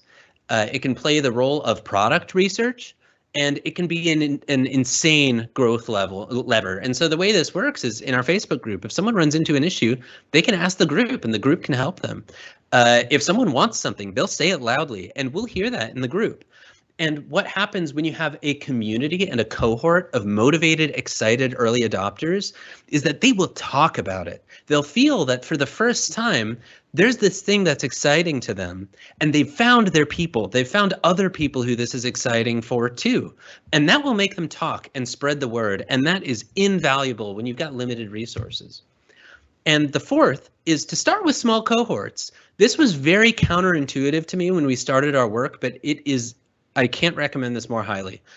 When you start with small cohorts, rather than immediately rolling things out big, it really reduces the pressure to build something that's perfect. And it lets you prioritize deep qualitative feedback over shallow quantitative feedback. Shallow quantitative feedback from a ton of people will put you in a position where it feels like you're drinking water from a fire hose. There's just going to be too much to work with, and it will be hard to find signal through the noise and know who among these people are the ones whose feedback you should really be prioritizing. When you have a small cohort, you can dig deep with people and not just ask them for numbers or feedback through surveys. You can actually have conversations with them and hear from them about like, okay, you're a motivated, inspired person to use this product. What's making this click for you? My last piece of advice is to require high commitment. This is also counterintuitive, but if you require a high level of commitment from early adopters, that's going to confirm how badly people really want your thing. And it's going to ensure that you have the right people in your cohort. If you're not requiring a high level of commitment at the very beginning, then I think you're liable to be led astray by what are called unqualified leads. People who express something that looks like passion and looks like excitement and might not actually be, because it turns out they didn't need to work that hard to get through the door. If you end up with a cohort of people who had to work to get there, you're going to be able to rely on their feedback and know that you've got a good base for growth. So that is all that I have to say today. I'm really, really happy to have been here. It's been a treat to share all of this with you, and I'm looking forward to hopefully seeing some questions. Feel free to reach out to me if you have questions or thoughts or looking for ideas. My email address is right here. I also have a personal website. It's at alexmarmer.com. But the most important thing, which I wanted to save for last, is that you really ought to check out our curriculum. And I feel like I can say that in full confidence because we don't make money off this thing. So the curriculum you can find at drlauriesantos.com/teachinghappiness with a dash between teaching and happiness. And I'm sure we can drop that in the chat. So thank you very much. Thank you so much, Alex, for sharing your nugs of whiz today. And again, I encourage anyone who's listening to ask Alex questions, in particular around content, right? Challenges that you may have, and also how to build out these systems, right? So go ahead and ask those questions in the Q&A. And we're going to go ahead and while you all are submitting those questions, we're going to jump into our next guest, our next expert, Anna Boney. And so I'll make a brief introduction. Anna is a senior specialist of education with World Bank. Anna is a senior educational specialist that has a global practice. Her work supports educational projects around the Middle East and Africa.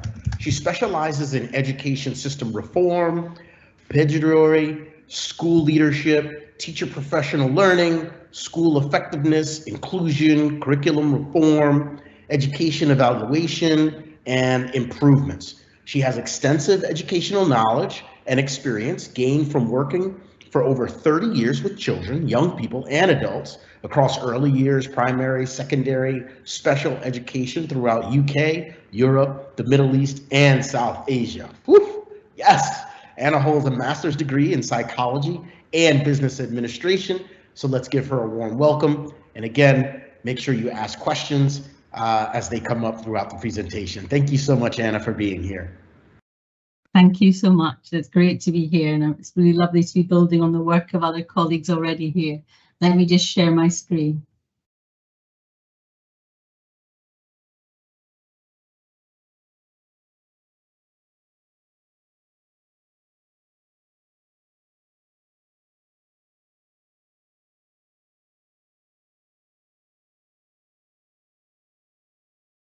Thank you so much. I think this is a real timely and important area of inquiry, and I'm going to present some of the World Bank's work and also that of international organisations. I wanted just to say quickly something about the World Bank. It's been actively supporting education projects and programmes since 1963, and we're now engaged in well over 90 countries. And since the turn of the century, the World Bank has committed over $73 billion to supporting educational programmes and projects. And so we've been doing a lot of work.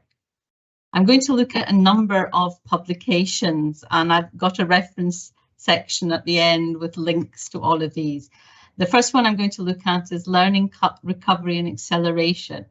And I'm also going to look at the rapid framework for learning, recovery and acceleration, which was developed by a range of colleagues and organisations. In exploring experiences, best practice and suggested solutions, which was my mandate, I'm going to primarily focus on our work and that of low and middle income countries. I'll look at the lessons we took from COVID, so I'm going to go back a year or so. Strong links between well-being and the effect of learning, and the important roles of teachers in supporting well-being of learners, and the need for them to be supported in their own well-being. So I'm going to be reinforcing a lot of the points that perhaps you've already heard. I also want to look at some of the guidance we've developed in what we're calling safer schools and how safe school guidance can really support And finally, a brief overview of our work and those of our many partners in supporting teaching and learning in fragile and conflict and violence affected settings. So learning poverty. The pandemic crisis resulted in an unprecedented global disruption of school and learning. And at the peak of lockdown, 1.6 billion children in 188 countries were out of school. The length of the interruptions were different between high-income countries. They were inclined to open faster than some of the low and middle income countries, where nearly 1 billion children missed out on at least one full year of schooling. And as a result, we have a challenge ahead. The learning poverty rate, which is explained on the slide, has increased significantly and could now be as high as 70%. And the learning poverty rate is about the ability of a child to read a simple text by the age of 10. So if children can't do that, we say that there is an instance of learning poverty. However, on a more positive note, we've also had confirmed at scale what many of us already knew directly from our work and research, that the role of teachers was paramount, way beyond the simple transference of knowledge, social interaction, positive relationship with peers, and teachers in school were fundamental to positive well-being and as a result effective learning. So making a really strong link between positive well-being and effective learning. The Rapid School Framework looks at 5 main buckets, and it was developed in response to school disruptions in part of the pandemic. It makes sort of common sense, but also is enshrined in research. So the idea was to reach every child and keep them in school. Assess their learning levels on a regular basis. Prioritise teaching the fundamentals, so we're talking about literacy and numeracy, and increase the efficiency of instruction. And lastly, but not least, develop psychosocial health and well-being. We're going to focus primarily on the 5th bucket, but you will recognise that there's close dependencies between these policy areas. So by focusing on one area, you're tackling quite a few of the others.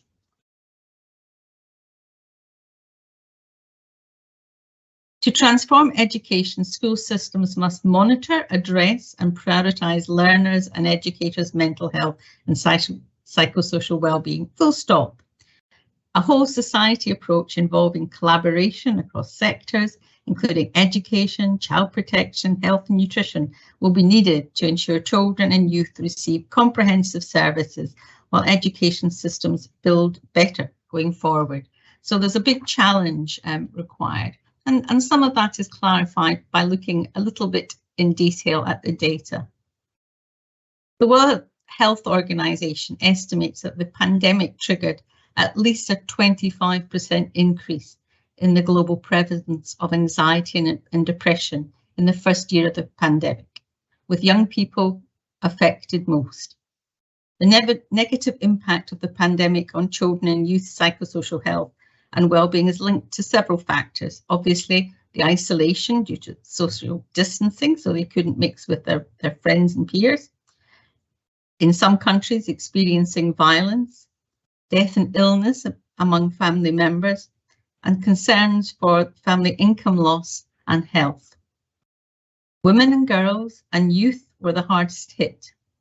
And in the first year of the pandemic, global cases of depression and anxiety are estimated to have increased by 53 million for women and girls and 76 million for youth. In a survey undertaken during this period in 21 countries with 20,000 phone interviews, 1 in 5 15 to 24-year-olds self-reported often feeling depressed or having little interest in doing things. And if you look at the spread of the countries, they're perhaps not quite where you would expect them. We're going to be looking at an example from Ethiopia later on, so that's quite encouraging. But if you look to see where the UK and the United States are, that's quite interesting dynamics, and perhaps in some cases a little bit unexpected. And I'm dying to know more about what Spain do. Practitioner experience and the data are now in line, and we know and can provide robust evidence that positive psychosocial well-being is imperative for effective learning.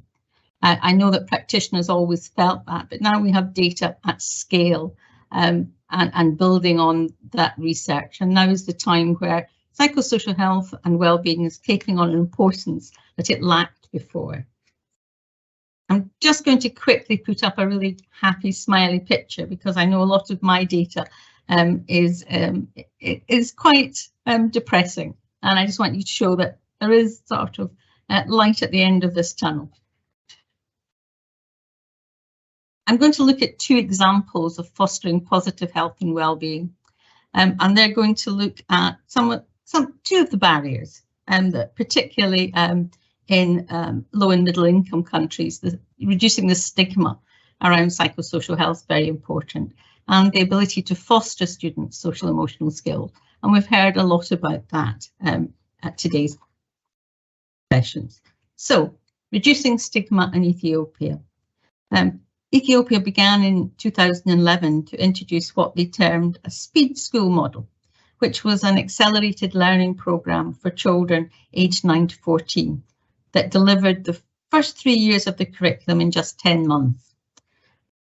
In northern Ethiopia, conflict broke out in 2021, and as a result, teachers, families and students were, and still are, coping with loss, stress and trauma, and many children missed schooling.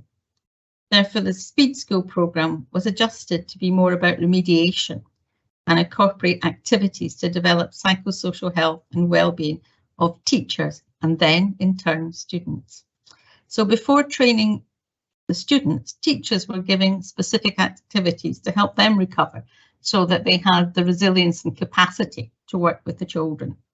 And these activities included expressing deep sympathy for one another, having a moment of silence and tears for the wartime losses they experienced, time for hope to regain resilience, and the opportunity to speak about their emotions. Quite an unusual curriculum on that particular course. Teachers were trained to support students through activity-based learning and focus on healing and how to make school a safer place, because we know that if children feel safe, their learning is better.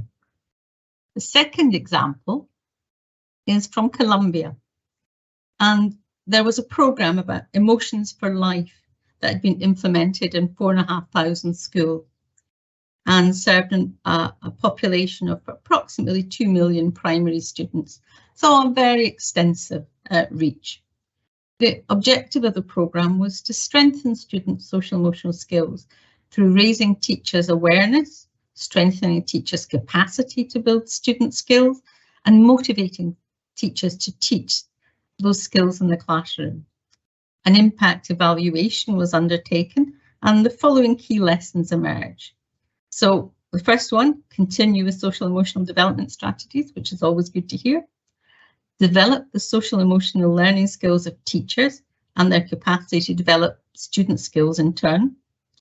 Work on a whole school strategy so that it wasn't just one teacher in one class, so that children from grade 1 to grade 6 had that opportunity to develop and progress in their social emotional development. And include the participation of families and particularly involve vulnerable population. The programme was scaled nationally in 2021, and we're looking forward to hearing more about the impact and effects from that. We've heard quite a lot about teacher wellbeing, and I just want to reinforce that with some reflections that the World Bank got from the World Teachers' Day in 2022. We convened a group of educational leaders to reflect on the lessons that they had experienced in terms of teacher wellbeing, and their message was simple and powerful. More than ever, effective teachers are the single most important factor to ensure students learn. So they were acknowledging that not only was the teacher an important resource, but they made a huge difference to the daily lives and life chances of students. We got 4 important takeaways from that discussion, and I'll just leave them up there for a second or two for you to read.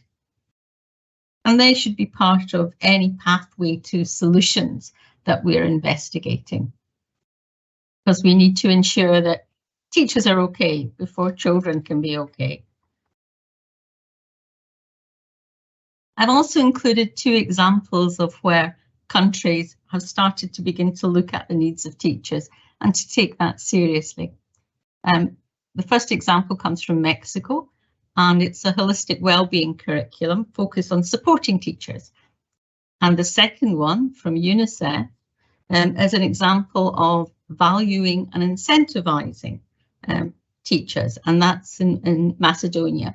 And all the links and references are there, so you can go into this in more depth.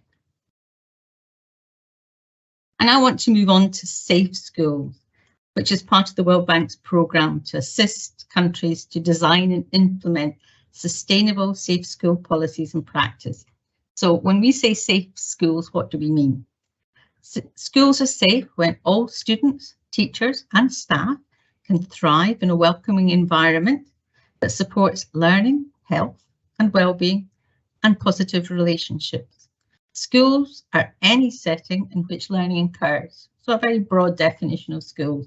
It can be virtual or in person, formal, informal or under a tree. So we're casting a very broad picture of what being safe might be. First of all, apologies, because I know this slide is a little unclear, but in short, safe schools have 5 measurable characteristics.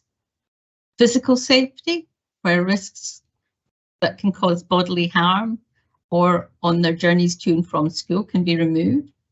Mental health and well-being, where we're preventing negative stress and symptoms of anxiety, depression, and other negative thoughts and feelings.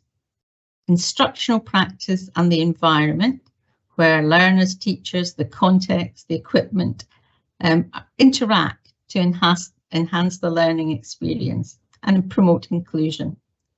Interactions and relationships, and last, school connectedness. So the idea of partnerships and engagement with the families and communities.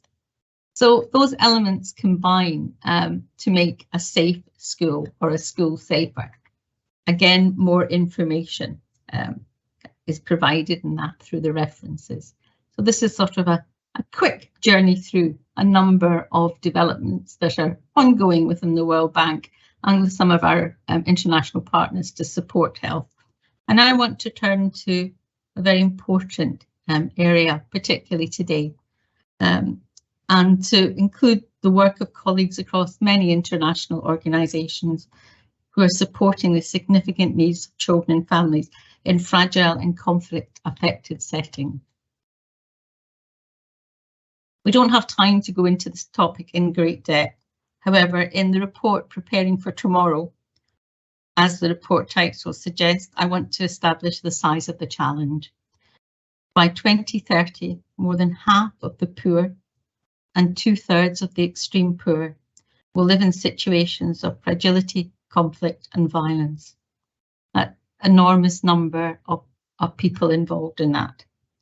But on a more positive note, we also want to look at the lessons we are learning from this experience and the evidence we are gathering about what works in education terms for the increasing number of children growing up in what we call FCV contexts. So positive lessons from the field. Having clear national policies of inclusion and targeted support for refugee students has been cited as some of the best practices to ensure academic success of refugees. For example, in Turkey, more than 1 million of K-12 Syrian children and youth have been integrated into government schools and are benefiting from general education. And Turkey owes the success of this integration to a phased, gradual transition of Syrian refugees from temporary education centres to mainstream schools. So that's the movement from separate provision, probably low grade separate provision, into being part of the country's school system. Countries like Sudan and Chad have supported refugee integration in a different way by gradually transitioning non-formal schools to government management, and they've been hiring teachers for these schools. In Uganda, which hosts the largest refugee population in Africa, the World Bank is supporting the transition of schools from humanitarian service providers, which would be involved much more about health issues, to government systems to ensure sustainability and inclusion. It's also crucial to build the capacity of teachers and schools to try and help them lead integrated classrooms and deliver quality instruction. And the World Bank's been working in the Cameroon recently and have helped the government hire 9,000 primary school teachers and train 60,000 teachers in appropriate pedagogies and topics such as education in emergencies, gender-based violence and psychosocial support, so they can begin more clearly to support those children. I think what I've outlined is both in learning and in psychosocial support, we have got a considerable challenge ahead of us, and the picture changes on a daily basis. However, we are gathering, and we've heard from colleagues speaking today, a wealth of evidence about the approaches that work and what can make a difference, not only to the child tomorrow, but into adulthood, as our first speaker told us. So I think it's very important that we use this evidence, that we talk about the strength of the evidence that we have been collating, and to ensure that the wellbeing needs of teachers and of children are included in all of our programmes going forward, and not perhaps as they were in the past, an afterthought. Thank you so much. I'm happy to take any question. Those are the references that I was talking about, and I can probably put them into the chat if that's more helpful. Thank you. Thank you, Anna. What a great presentation. Lots of information packed in there. And there's one question I have for you, and it has to do with how we protect our students' well-being when current incidents around the world are so very distressing. That's a very, very tough question. I think, as we've also been hearing, that it depends on the context. It depends if the situation is just beginning, if it's been ongoing for some time, what is going on in their family. You know, we have seen sort of pictures, and not just in recent conflicts, but in earthquakes and in some of the flooding going on, where parents can't protect their children. So you're seeing parents who are distressed, and if parents are very distressed, then it's very hard to help children feel safe and then feel happy and to do the things that children would normally do. So it's a very complex, and I wouldn't give you a quick answer, because I think that the topic requires more thought. I think that there are an organisations like UNICEF and UNESCO, through play and through early developments, are reducing trauma, because that's what we're talking about. We're talking about reducing trauma in the beginning, and then hopefully beginning as things get more stabilised. If we're talking about floods and earthquakes, as people, we get some shelter and get more regular food, and then things settle down. And then once you've got shelter and food, you can begin to focus on what's going on the inside. So not an overnight solution, a very sort of slow, long-term solution is required. Thanks, Abdul. Got it. So it's very comprehensive. I just want to thank all of our expert panelists for today, for all of your wisdom that you've shared in really just going at these complex challenges and problems, but also sharing some things that give us some hope in resolving these challenges that are ahead. And so I want to go ahead as we skip into the next part of today and get into our roundtable discussion. And I'd like to introduce Daniel Tobin, who will take us into that conversation today. Thank you all so much. I've had A pleasure moderating. Thank you very much, and I'm very happy to be here and be talking to you. These incredible presentations have given us it's been a lot of food for thought, and I really want to thank Sophia and Global Schools Forum and everyone here, because you've inspired us greatly to promote well-being in schools. And so in order to kickstart this roundtable discussion, I have great people with me today who are, incredible, have an incredible experience working and implementing well-being in school settings, and I will talk about them in a little bit. But it is really rich, and I see some of them coming up on the screen with the camera open, and so I would like them to turn on their cameras as I do a quick presentation of them, and I will present myself in a bit.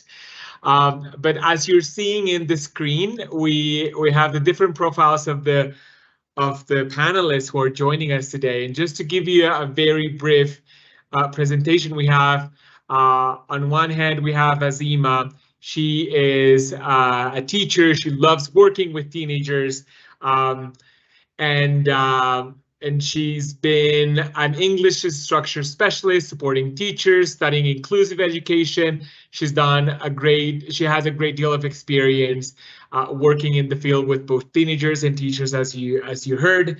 I also present to you Mohini, and they'll have a chance to express a bit more of what they've done. But we also have Mohini from Mumbai, as well as Azima is from Mumbai. She has a master's in genetics, who got into teaching accidentally. She's a fellow from Teach for India and is a founding teacher for I Teach Schools. She has an incredible experience, both personal, which relates a lot with what she's done in the field, creating a curriculum for social and emotional learning and creating mental health programs. And so really interesting that she's here. We also have Lina Moreno. She's a school principal in a great school in Colombia, where I'm from as well. And Lina will share some of her experience, leading and ensuring how we can install a culture for well-being in schools. We also have Maya Bridgman.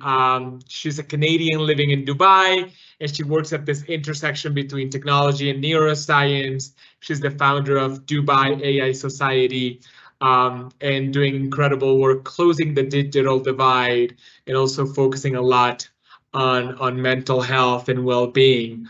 And then last but not least, we have Elliot. Elliot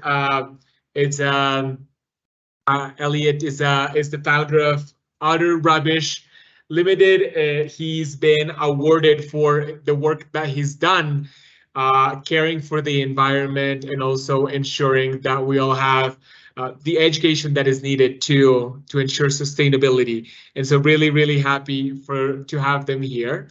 And my name is Daniel Tobon. I am very delighted to be here. I am the founder of Wellbeing, and before we start, I wanted to tell you a bit of why I work on school well-being, which has a very good flow with what our colleagues have shared with us before in the previous presentations.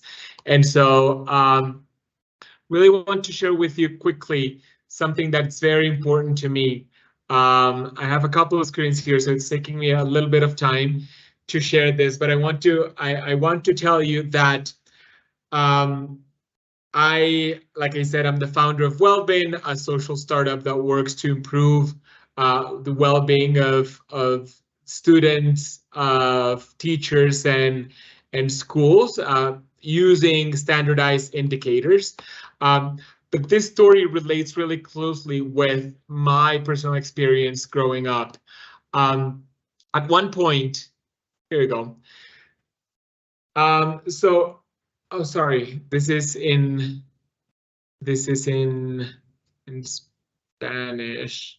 I had it in English. Anyway, there's a little bit of a lapsus here, but what I wanted to share with you is that for me, going to school was a bit of a nightmare growing up. I had to experience many years of bullying because of a sexual orientation that I didn't know I had.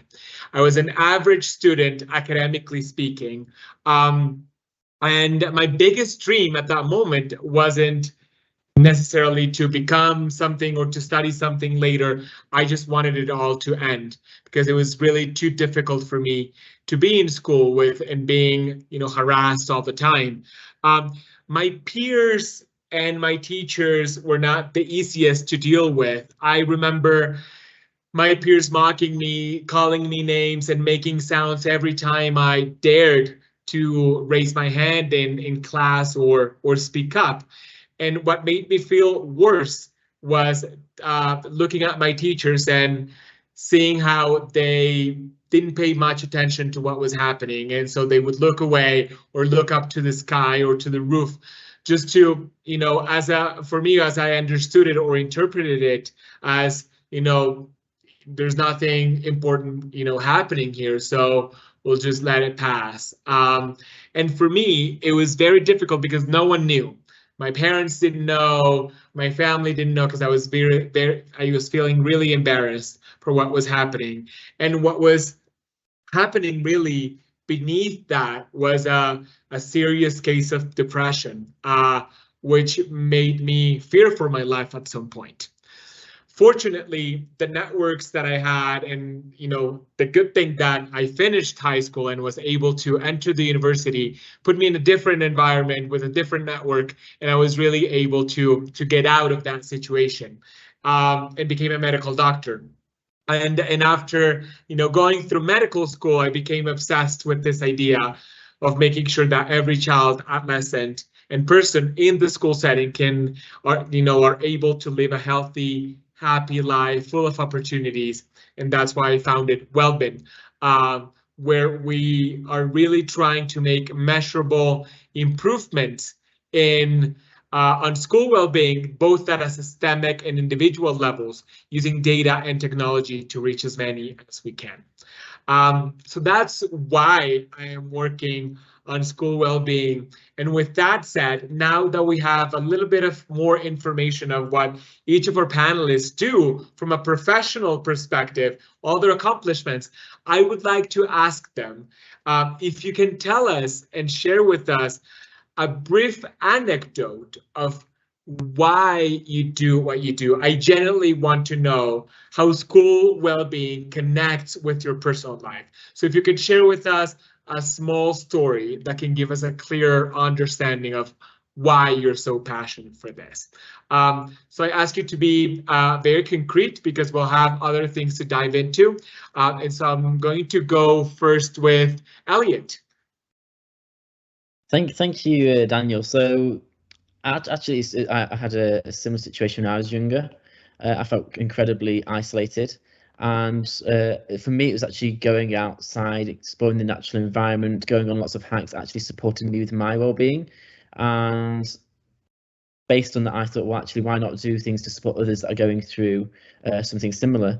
So that's why it kind of leapfrogged into the environmental projects, which I presume I'll be talking about later. But it was about the natural environment and how that can positively change one's mental well-being. Thank you so much, Elliot, for sharing with us that story. It really does connect a lot when we talk and speak from our hearts. Thank you so much. Azima, do you want to go ahead? Sure. So for me, I think it was a mixture of my experience, my brother's experience, and the students when I started. So I started teaching when I was teaching in shelter homes. I was volunteering. And just seeing this amalgamation of just how much it's important to take care of our emotions, the people that we're teaching, the people around us, the family. I think it's just when I started sort of delving into it for myself and the people around me, is when I really realized that learning meaningfully, whether it's academic, non-academic, does not happen till we're healthy, emotionally, mentally, physically. And I think that is where all of this sort of stems from. Thank you so much, Azima. Thank you, really. And so should we go ahead with Maya? Sorry. Sure. Thank you so much for having me. I'm really excited to talk today. And similarly for me, kind of the root of why I do what I do is from a sense of isolation as well. I have quite an interdisciplinary academic passion between AI and sort of technology and neuroscience. And in my school, that was seen as like a bizarre combination. I was the only girl in my computer science class, and that was quite isolating for me in a lot of situations. And I actually had some younger girls from my school approach me one day, and they were saying that they were interested in AI. They didn't really know what that entailed, but that it was too daunting for them to start out. They didn't know what they were doing. They felt that they weren't more intelligent enough. And I actually started my organization as a small club at my school. I didn't expect anyone to show up, and actually it was shot down 2 or 3 times because there was really some pushback from starting this up. And then to my surprise, there were several hundred students who showed up to the first meeting. It was actually the largest turnout of a club in my school's history. And I was shocked and really inspired by just how passionate kids as young as 12 years old are, and how they have been left out in the narrative, and they do want to learn about technology. And I also found from speaking with students and from my own personal experience that in order to promote intellectual vitality and curiosity and expression, I think a healthy mindset and a being in a good place mentally is essential. Otherwise, there's no place for intellectual exploration. Thank you so much, Maya, about that, because yes, both are really intertwined. And, you know, cognitive development and you know, academic performance and success is also a central part of well-being. It's not only, you know, it's interesting to understand that well-being, it's a comprehensive, integral thing. And you definitely need some of these skills, for example, learning about technology in order to, you know, have opportunities in life, not only, you know, being in a good place mentally and emotionally, but also physically, cognitively, and materially as well. So thank you so much for that. Mohini, do you want to go ahead? Yes. Good evening, everyone, or good morning, wherever you are. So I think for me, it started from my own house, looking at like a very gender specific well-being that was happening, where emotions were processed in very different ways according to the genders, where my brother was maybe not allowed to cry because of some reasons, but when the girls used to cry, it was very differently taken inside a household. And I think in general in Indian culture, when well-being or mental health is not very openly talked about, and it's like a taboo also in the families. And I think I wanted to explore it more and see that how can I actually explore that with the kids, and how can it actually bring a change. And when I was in the classrooms for about 12 years, I actually did a lot of social emotional learning and other programs in the classroom to see that how particular emotions were affecting any outcomes that we see. So yeah, I think for me it just stemmed from my own family and also understanding my emotions personally. Yeah. Thank you so much, Mohini. Yeah, it's so important how to connect with not only with ourselves, but also the experience that we've had in our families. Thank you so much. And then last but not least, Lena, are you there? I am. I don't see myself, so I hope that you see me. No, we're not. No. We don't see you. We saw you before, but not anymore. Okay. I have no idea. It's very strange because I see everyone on my camera is not blocked. But anyway, I'm so sorry for that. I don't know what's happening. Actually, what happened to me was basically that I had a very strong family. I think kind of like what you mentioned, Daniel, that even though you had a really hard time, um, at the end of the day, you ended up finding that strength in the people around you, right? The people that take care of you. And what I notice is that many kids, a lot of them do not have that, right? So then I realized that our school had to be that place. Like if you don't have that at home, if you don't have that in the community, at least I could make sure that at my school, they would find that support. They would find that safe place. And that's what really, and then as I learned more and I participated in more summits like this one, and I learned more about the actual research, and now being able to see it myself in my own school, little by little, this became more of a priority for me and for everyone around me. Thanks. Lena, thank you so much. And if you can try at some point to turn on, maybe off and on your camera so that we have the opportunity to see it, that would be great. I think it's coming. No, I think there's something wrong. But anyways, Lena, now that you have your mic on, you all here have such a great deal of experience promoting well-being in schools and in the field. And I would really like it if we could leave the audience here with practical anecdotes and recommendations, maybe share experiences from initiatives that have worked and maybe some that have not. So Lena, now that you have your mic on and you just spoke, I would like to start with you. You're a school principal in Colombia, and I have a question here. Is that many of the schools and the principals that I work with, they seem to have a lot of competing interests, and it's no surprise. You have to answer for academic performance, but you also have to deal with administrative, financial, with dealing with the community, engaging with families, make sure that the student body and the teachers are well and trained and all of that. And so I wonder, how have you managed to promote and install a culture for well-being at your school, despite these competing interests and needs in the school? What has really helped you to ensure that this discourse and this culture is really embedded in everyone's mindset? Okay, so we did have a university do a little bit of research at our school, and one of the things that they said was it definitely has a lot to do with the leaders. In this case, they felt like it had a lot to do with me.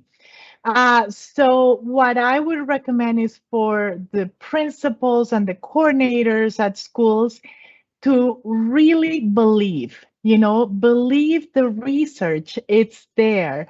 Once you know that that's priority, when you have competing ideas or all this stuff going on, you always go back to wellness is first. So you truly have to believe that if you have a safe school, if you have well-being for your teachers and students, definitely that's going to improve not only their happiness and everyone's happiness, but also their academics. So I think the first thing is to believe and make it a priority. And what do I mean by making it a priority? When we teach math, we make it a priority at our school. But do we really do that with social emotional learning? Or do we just, it's something that we do on the side? So one of the things that we did at our school is we actually have a cell class to make sure that it always happens, that it is a priority and that it's not just another class, but is one of the most important classes. The next thing I think is for a school to find a program that's right for their context, right? We chose C-Learning from Emory University because it actually gave us what we wanted. We wanted a 12-year curriculum, you know, just like you learn in math 1 + 1 and then you end up with trigonometry. We wanted the same for social emotional learning. And we also chose it because it includes mindfulness, trauma and resilience, peace education, ethics, and compassion. We even changed our purpose at our school to include the word compassion. I also think that you do have to gradually build it into the culture of the school. So it's not just the class of SEL, but little by little extending it to the teachers, to the accountant of the school, to the yard worker, or right, to the gardener. Everyone has to learn social emotional learning in the school so that we become a culture and we support it and we model that to the kids as well. And eventually reaching out to parents and even community members. That has to be done gradually. I think part of a program working very well is that no one feels exhausted, because you don't want to have a program to teach about wellness and then you introduce it in a way that's gonna stress everybody, right? That's totally that totally wouldn't work. So you want to make sure that you do it gradually, that you do it with love, with patience, and being mindful of everyone in your team, right? And then the last thing, I think, is being consistent, committed, being patient, you know, measuring to see every day how you can become a little bit better. But that's how you make something a priority, right? When you really focus, you believe, and you always go back to your purpose. And if your purpose has well-being and compassion, then it becomes your priority, and everything else is kind of the noise around it. Thank you so much, Lina. And so you've shared very good practices and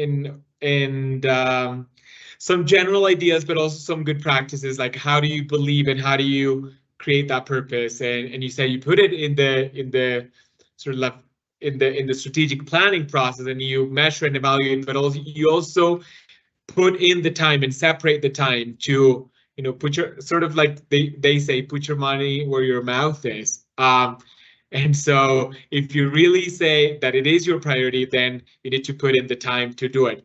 Thank you so much, Lina, for sharing those insights. And now, Mohini, sort of what I'm seeing at Wellbeing, working with so many different schools, is that, you know, way too often leaders are burned out, and that, you know, that happens with school leaders, school principals, coordinators, but also with teachers and school staff. And that, of course, takes a toll on their personal well-being, but also it affects negatively the relationships that they build with other teachers, with peers, with students, with families. And I know you've experienced similar situations in your life.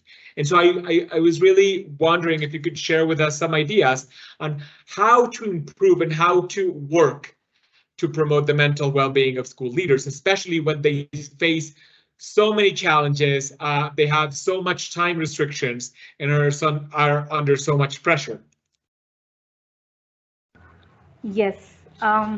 First of all, we need to say that the school leaders are always under a lot of pressure to perform. Lina would agree to that. Like there is a lot of pressure to how the school will do academically, or like even if you say in any kind of things that are given to them. So it's a lot of pressure that is created for them. There are also certain flags that the teachers can see in the leaders when they are burnt out, right? And I'm going to like just say those flags also. Like for example, there are these patterns of changing behavior where your school leader can get irritated with like very smaller things that are going around. They are basically a little bit rude to the kids as well as to the other teachers sometimes. and they do not have that space to fail or the space to fall onto different people, because they feel that everything that is supposed to happen in the school is because of me. Now, there were certain structures that we have tried in some of the schools, like in this one of the schools that I have worked in, and these circles were called fearless voices. And in these small group of circles, there was no hierarchy of anybody. That means anybody who was stepping in was keeping their designation out of the like circle. Whether I'm a teacher, whether I'm a sweeper, whether I'm a gardener, whether I'm a cook of the school, I'm allowed to come in to this circle. And we used to talk about any kind of difficulty in our families, the emotions that we are going through, any difficulty that I am currently feeling in the context that I am in. And I think that gave everybody a lens of looking at school leaders not just as leaders but as human beings, as people, which we actually forget to see because of the hierarchy that we see on an everyday basis. And hence this structure actually helped us a lot, where everybody was keeping their designation off and coming inside to just share their emotions. The second thing that we actually practiced was a lot of care for each other in the culture, what Lena was talking about, that how we need the culture of the school to be. And I think the two practices that everybody did, including our school leaders and the teachers, and even it got like trickled down to our students, was basically showing a lot of care, but which needs a lot of courage, right? So care with courage, and also empathy with boundaries. Now, when we say empathy with boundaries, that converts into compassion. Otherwise, it's just like self-destruction to everybody. It's self-destruction to your own emotions. And these two were like the major pillars that we held on to. That if I am feeling very overwhelmed at a particular situation, I will step out and I will ask somebody to step in for me, because I am feeling very overwhelmed at that point of time. And I think we made those safe spaces for each other inside the school systems, because we were able to openly talk to each other about our problems, and hence the fearless voices actually helped us to build these two structures a lot. So yeah, these two are the things that we actually did, and which helped us a lot to build a structure where also this retention rate, what we talked about in the previous sessions, we were the only school where the retention rate was 100% because of the things that we were doing. And I think it makes a huge difference when you actually make efforts to understand your school leader, and school leader makes that space to understand the teachers, and hence how it trickle down also in the students and the culture that we are building for them. Yeah. Thank you so much, Mohini. And I just want to, before I'm going to ask you a kind of follow-up question, but just to invite everyone in the audience and panelists as well, if you have something to contribute to the conversations that we're having with each of you, please raise your hand. Please use the Q&A section if you want to ask anything. Just, Mohini, I really wanted to ask, how did you find the time to do that? Was it during school time or was it after hours? Because I know a lot of us have tried to do stuff like this, and then during school time, then there's a lot of competing demands and meetings and stuff. The agenda is difficult, but also after hours, it's they're often too busy or they are not that interested. How did you find that time? So I think we prioritized it. All the staff came in together. I think it was one of our professional development series that was happening, and we always used to talk about, okay, what to do in mathematics or what to do in science or what to do in English and everything. But I think we all came together and we said that, you know what, like there are a lot of emotional breakdowns that are happening and we need to do something about it. And I think when we said that and everybody said that in one voice, we knew that we need to fix that first. So we shifted the whole thing into the professional development section that we had. We used to have 1 day in 2 weeks. So once in 2 weeks, we used to have these meetings where we used to sit together. And we prioritized it for about 2 months to make it like very very strong.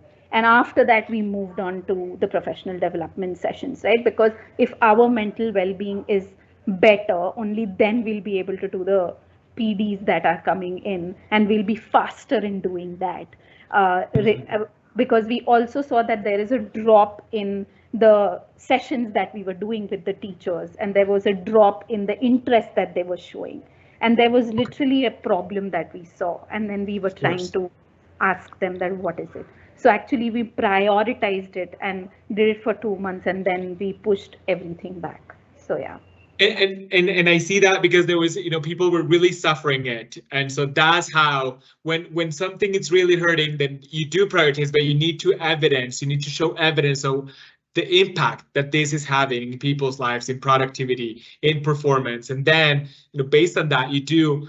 So that's why it's so important to have data and to systematize information, because it will allow you to show how important or why this is so important, and then prioritizing and giving it the time. Thank you so much, Mohini. Yeah, Daniel, I just want to share one thing just before I go. Is that one when you talked about data, we do something called SWOT analysis with Mohini, sorry, because we have a very short amount of time. I'm going to ask you to keep that for the last part of this panel. We will give people very concrete advices, and I'll ask you to save that for the last. But we do want to give others the opportunity to also share and interact. So sorry about that. But so I wanted to ask Maya something, and it really, when we connected before, I found really interesting as an entrepreneur. And as an entrepreneur, but also in creating a startup that is based on technology, I really understand the importance of making the best use of technology and also building the skills that children and adolescents need. I don't have the necessary skills, and it's really hard to find the talent and the people who have those skills. But also, as a medical doctor and as a healthcare professional or as a public health practitioner, I worry a lot about the excessive use of screens in the well-being and development of children. And I'm talking specifically on their physical well-being, their emotional and social well-being, not on the cognitive side of things. Of course, we cannot choose either or. But I was wondering, because you do have a lot of experience here, how do you harmonize these two things? Not only to build skills, but also to ensure that children and adolescents are well while doing so. Thank you. I'll keep this brief because I know we're short on time. But the primary way in which I view this, and it's a very fine line to walk, like you say, it's a difficult balance, and I think it's not very highly considered in education. It's very black and white right now, where it's either using technology and very much focusing on that, or avoiding technology and not using ChatGPT in schools and putting away devices during lessons. I think in my educational curriculum, which I developed, the primary foundation that we focus on is to teach students to take control of their technology and to gain a sense of autonomy there, instead of letting the technology control the students. And so the best way to do that is to actually teach the students the psychology and the technicalities behind, or the foundational aspects behind how the technology works. So that is one of the foundational things that I teach in my AI education, is how does AI actually work and how can you utilize that in school? Because if you let students, especially when they're younger, run freely with technology, if they don't understand understand its interaction with us as humans and as a society, then it's very easy for them to use it as a way of slacking off or to have it be a distraction. But when you teach the students about how on Instagram, for example, or how your eye movements are tracked on social media and how that feeds into an algorithm which makes you addicted to social media in a lot of cases, then they can not only be better informed of their own use and kind of know what's going on, and they're less gullible, and it lets them actually take an active role, which I think works really well. In the actual classroom, active activities are the best way to integrate technology, because technology, I find in classrooms right now, it's very much students sitting down on a laptop, like looking at a Word document or going on a website, and that is a very passive way of using technology that it can make people distracted very easily. So what I use in my classes when I teach is to actually integrate technology. We do a lot of activities that involve AI, but I have the students stand up and I have them move around and work in groups, that there's a layer of separation between the technology and the actual learning. This not only works really well with short attention spans, but it's great for physical health, moving around in the classroom. It's good because it's an active learning tool, and it prevents a demonization of technology, because you instead are focusing on the social interactions with other students rather than what distractions you may find on the device that you're using.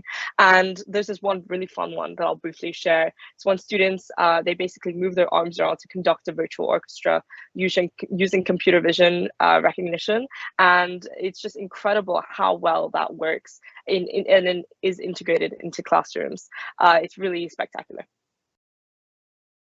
Thank you so much, Maya, for sharing that. And it's like music to my ears, because recommendations usually say that at least 20% of all activities should involve physical activity. And so we've been sitting here for a little over 2 hours, so we should be standing up. I invite all of you to stand up right now and do a little bit of a stretch. If you can, do it. I know we're on screen, but try standing up and stretching a little bit. And this is not enough, but just to really emphasize the importance of physical activity, and physical well-being in the comprehensive development of not only children and adolescents, but all of us adults as well. And so thank you so much for sharing that. And before I move on to the other panelists, I wanted to take the opportunity of a question that someone asked, and maybe Lena and Maya could, whoever wants, can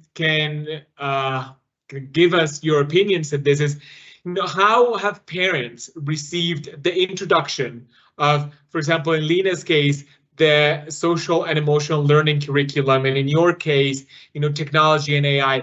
How have families received this, and has this improved in any way the relationship that you have with families or their engagement? Whoever wants to go.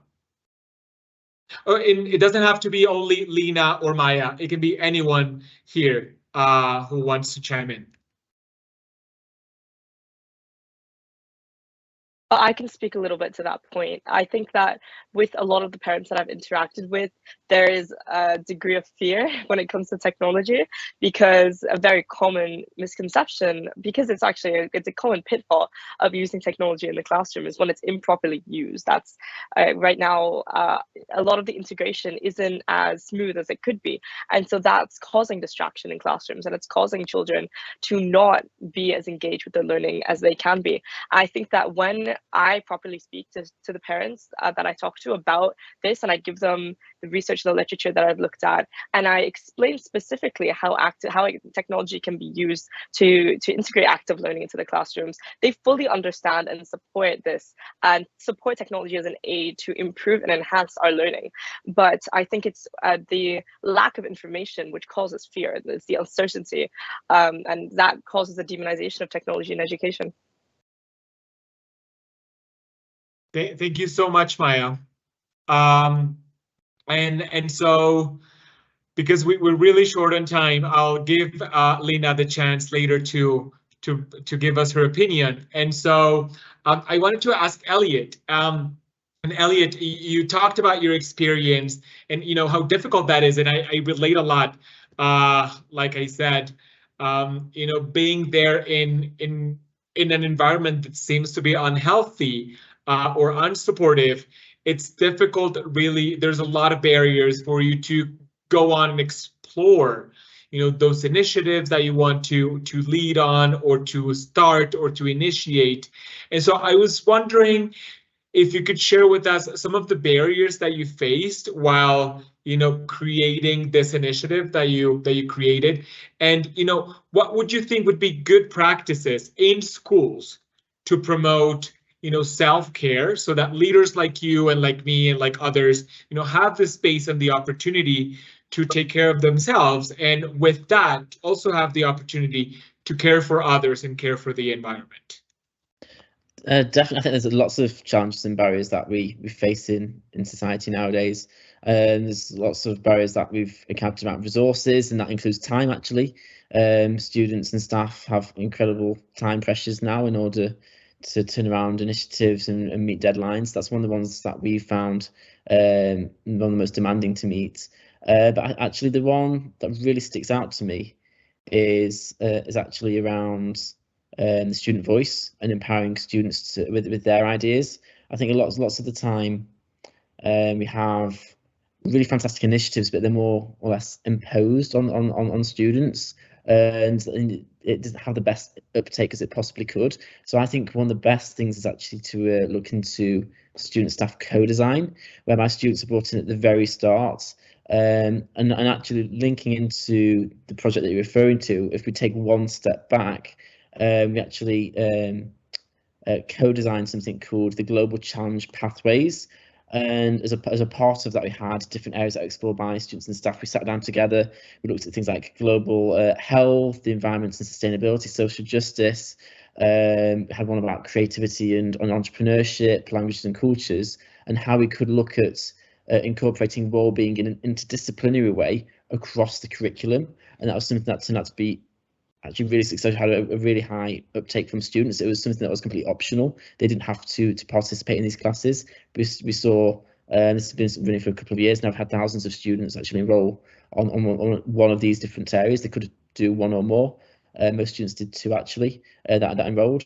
So it's about having that collaboration and that involvement from the student side, which is it is a challenge, but also where there's the greatest opportunity, and I think that's what we need to look at. But going back to the second part of your question around was around self-care. The second part of your question, I think that's incredibly important inside and outside the classroom.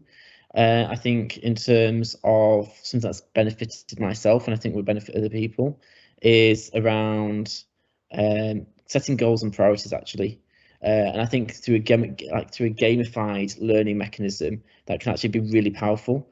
So I think from what May's not, I think she touched quite briefly on this from her experience as well actually. And in terms of looking at how we can structure the curriculum in a way that supports students the best. And from my experience, gamified learning is one of those ways. We can break down the units that students are being taught, and that they can see those wins as they progress through, and actually supports them and empowers them. Thank you so much, Elliot, and I think you're giving us a lot of food for thought and great connection actually to the next question, because and I would like all of your all of you to participate here, because when you talk about integrated into the curriculum and setting goals and standards, something that I'm really struggling a lot with lately, and which at Wellbeing we've assessed over 5,000 schools in Colombia and Jamaica and other countries, and maybe Azima, you can give us, you can shed some light here, and it's that there's a lot of evidence saying that these skills that we want to build for health and well-being, comprehensively speaking, should be incorporated across the curriculum. And we're talking about not only social and emotional skills, but also, healthy habits. We're talking about the skills needed for a good sexuality education and gender equality.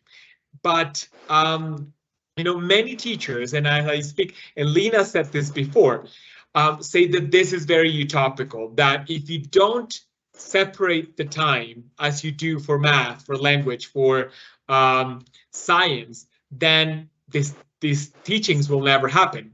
So I wanted to ask your experience, Azima, particularly on how we can really incorporate this into a curriculum. Should we go for one or the other, both? What do you suggest? I think like definitely when you look at it from like big picture perspective, it is 100% fantasy land, right? That you're having all of it happen in the same class while academics. I think what you need to do is take a step back and sort of understand what does my classroom need right now. Take a first step, and then you can build on it. So, for example, like in my last year of teaching, I did Pride Club, I did Identity and SEL integrated lesson plans and unit plans. I did accommodations in my lesson plans. I had an entirely new format of lesson planning, but I didn't start with that. That was after like a lot of building up of years and years of taking the first step, right? So the first step that I ever started was in my first year of teaching was just understanding what my students need. And at that moment, because I've mostly taught high schoolers, I've always worked with teenagers, and I've worked with teenagers from underserved communities, from low income backgrounds, right? The biggest need at the time was anger management, because I was having classroom fights break out in every class. So all I started with was breathing techniques, and that's all that we focused on. So I didn't start with an SEL integrated curriculum. I started with, hey, this is what my class needs. Let me start there. And slowly that sort of became a structure, right? Also reflecting on my own mental health really helped. So when I am really mad in class, what do the students see me do? Do they see me break down? Do they see me scream at them? Do they see me violently act out? What do they see in the class? They see me take a break. They see me go and have a drink of water. They see me needing to like go and wash my face and come back and communicate it to them that, hey, listen, I'm getting really frustrated, I'm really angry. Okay, this is what I need to do. And that's what they then take back, that, okay, I'm frustrated. Maybe that's something that I need to do. So I think like a lot of these smaller brain breaks in class, whether it's breathing strategies, a lot of reflective activities in class, especially because I teach literacy. And English is not the only language that our students learn in India. This is usually the second or third language. So they are learning almost 3 languages or 2 languages at the bare minimum in school as well. And that is after coming from major learning gaps in all the languages. Because if you look at spoken language versus formal language, big difference, right? So what does it take for me to get a lot of these SEL so-called practices into literacy? So we started with writing reflective pieces. So I do need to teach them grammar. So instead of just doing adjectives, I make them write praise for each other, where you are incorporating adjectives, you are praising each other. So there is this culture that you start to build of praising each other, of gratitude. And in the process, they're also learning language skills. There were a lot of other things. So when it comes to art, like art and is a brilliant form of expression, right? So how do you also build that? So instead of teaching them physical traits or like identify the physical traits and list them, we made finger puppets. We made drawings out of them. Instead of learning how to identify setting of story, we were painting the setting of the story. So there are so many ways to sort of bring all of this in. The first step is intention, awareness of yourself, and then you sort of build up from there. There were a lot of structures and systems that we put into place. So again, right, I knew that at the start of the class, I need to be centered. I need to switch contexts. I need to come back to my class. So one of the structures that we did was all my students used to like form a line outside with their books. There used to be student leaders taking care of them, asking them just basic questions, right? What did we learn yesterday? Are you done with your homework? Do you have your books? And while this is taking like 5 minutes, my class is set up. My board is set up. I am prepped. My do now is on the board, so kids know that, okay, when I enter the class, we start full speed, right? So it was a way for me to center myself. It was a great way to get the students to context switch that, hey, okay, this is now this class. So when they come in, they're prepared. Another thing that we did was we had like post-it check-ins. So there used to be like a question, and these were like very generic questions, right? They don't always need to be very introspective, very deep. Simple questions like, if you had a superpower, what would it be and why? If you could be anybody for a day, who would it be? If you could have anybody for dinner, like, you know, those icebreaker questions that we have. It was a great way to get to know how the students are thinking. It's a great way to have a temp check of your class. It's a great way to have a base understanding of what do my students like, where are they at, because it was these questions which actually also told me about their music tastes, which we then sort of incorporated later into my class. So during practice time, we used to have music. So looking at, okay, what are some songs that most of the students are listening to, inform my playlist. So these are a lot of ways where it did not take too much extra time from my planning time and the amount of work that I have, but then these were also ways to practice their own skills. So they were expected to write in complete sentences. They were expected to write in certain ways. They were expected to use certain adjectives. They were given a certain word wall. So there were a lot of ways that, you know, you can integrate things. You touched upon sexuality, education. I think, again, right, with literacy so much, the text that you choose, the way that you introduce the text, the content and prereq, the background that you can build around the text. My school leader also pushed me to integrate grammar elements. So instead of just studying pronouns in isolation, we introspected on our own pronouns. And that is the way that you can integrate things without it being that, okay, this is another thing that we are going to do, and then there is this another thing, and then there's this third thing that you're going to do. All of this slowly starts melding into the same class the more you start practicing and the more you keep building consistency. Like the first time I tried the whole students walk out of the classroom, it took me 20 minutes to get them back. It took so much time for them to like come back and settle. But by the end of the second week, it was a 5-minute procedure. It was a thing that was set in class where I now did not have to give them any instruction. They knew that, okay, this is her class next, or this is their class next. And they were already doing it. So there are, and I think like one of the first things that you need to also do is start being vulnerable with your own kids. Start showing them that you are trusting them to hold a safe space for you, because especially with teenagers, the more responsibility you hand to them, they will show up. You hold them to high expectations and they will reciprocate the best that they can at the level that they can. So I slowly started coming out to my students. I slowly started talking to them about my struggles of having grown up, and not from a space of, oh, I have been through worse, what are you complaining about? It was more from, hey, these are struggles that I have been through and I am still going through. So I get it, like we all are struggling. Let's figure this out together. And I think these are the sort of first steps of building relationships with your kids, especially teenagers. It's very important. So I think like, yeah, I think relationships is the first way that you start building, and then getting to know them, integration sort of comes along the way.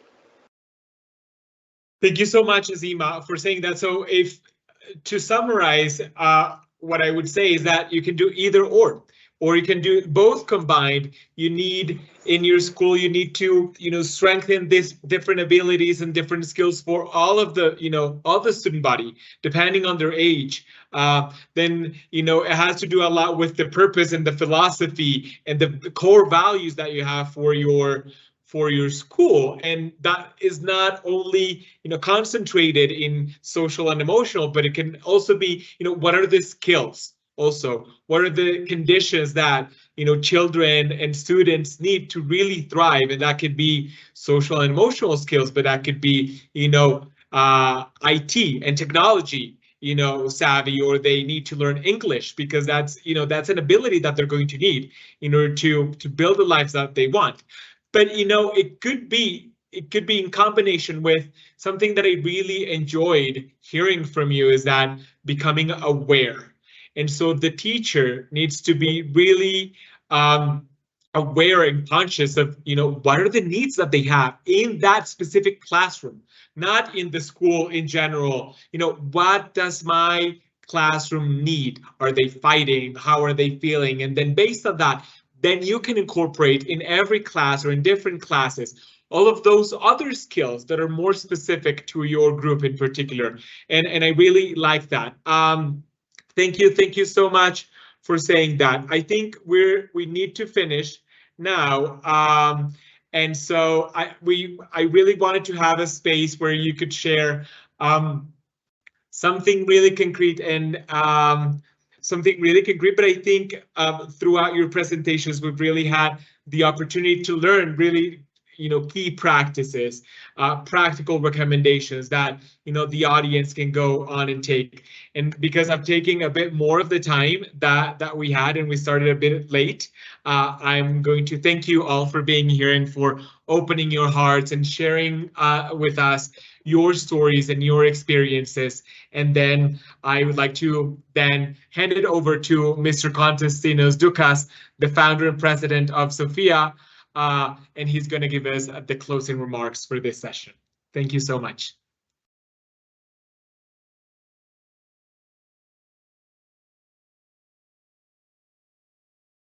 Hi, everybody. Do you hear me? Yes? Thumbs up? Yes. Great. Wow. Let me start sharing my screen also.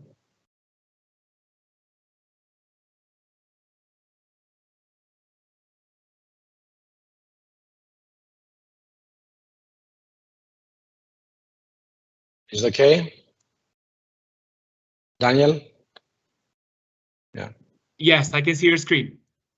Great, thank you. Wow. Almost 3 hours of amazing presentations and discussions.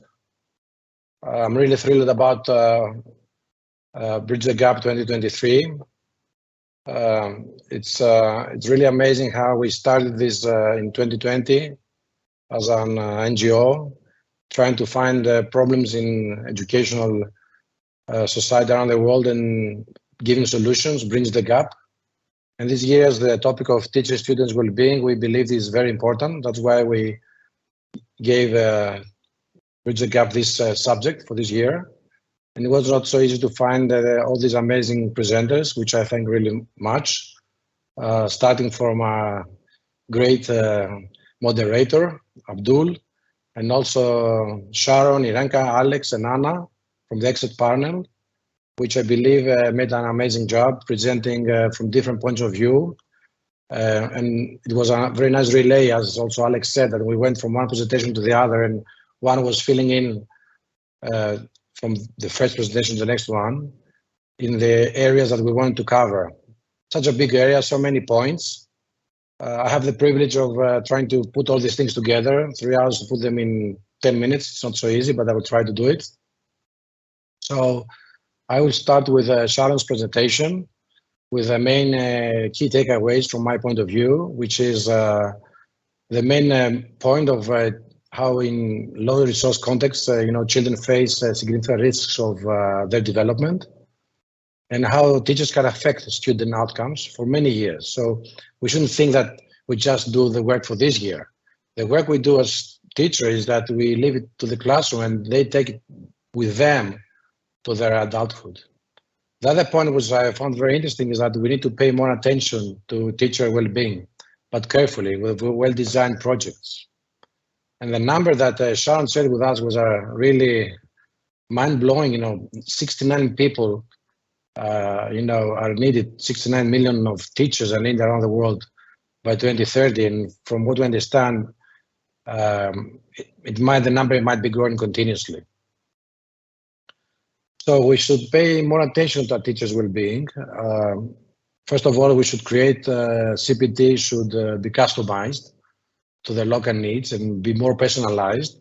And that's what we do with Sophia. Sophia, as an NGO, gives for free mentoring, coaching, and podcasts and stuff like that. And we do it personalized. So everybody who will reach out to us, he will get or she will get a personalized approach to their CPD and in the right context, in order to also help point out also other points that Sharon said about economic well-being, professional well-being, and how mental health supports for children and teachers. These are very important within a very well created work environment.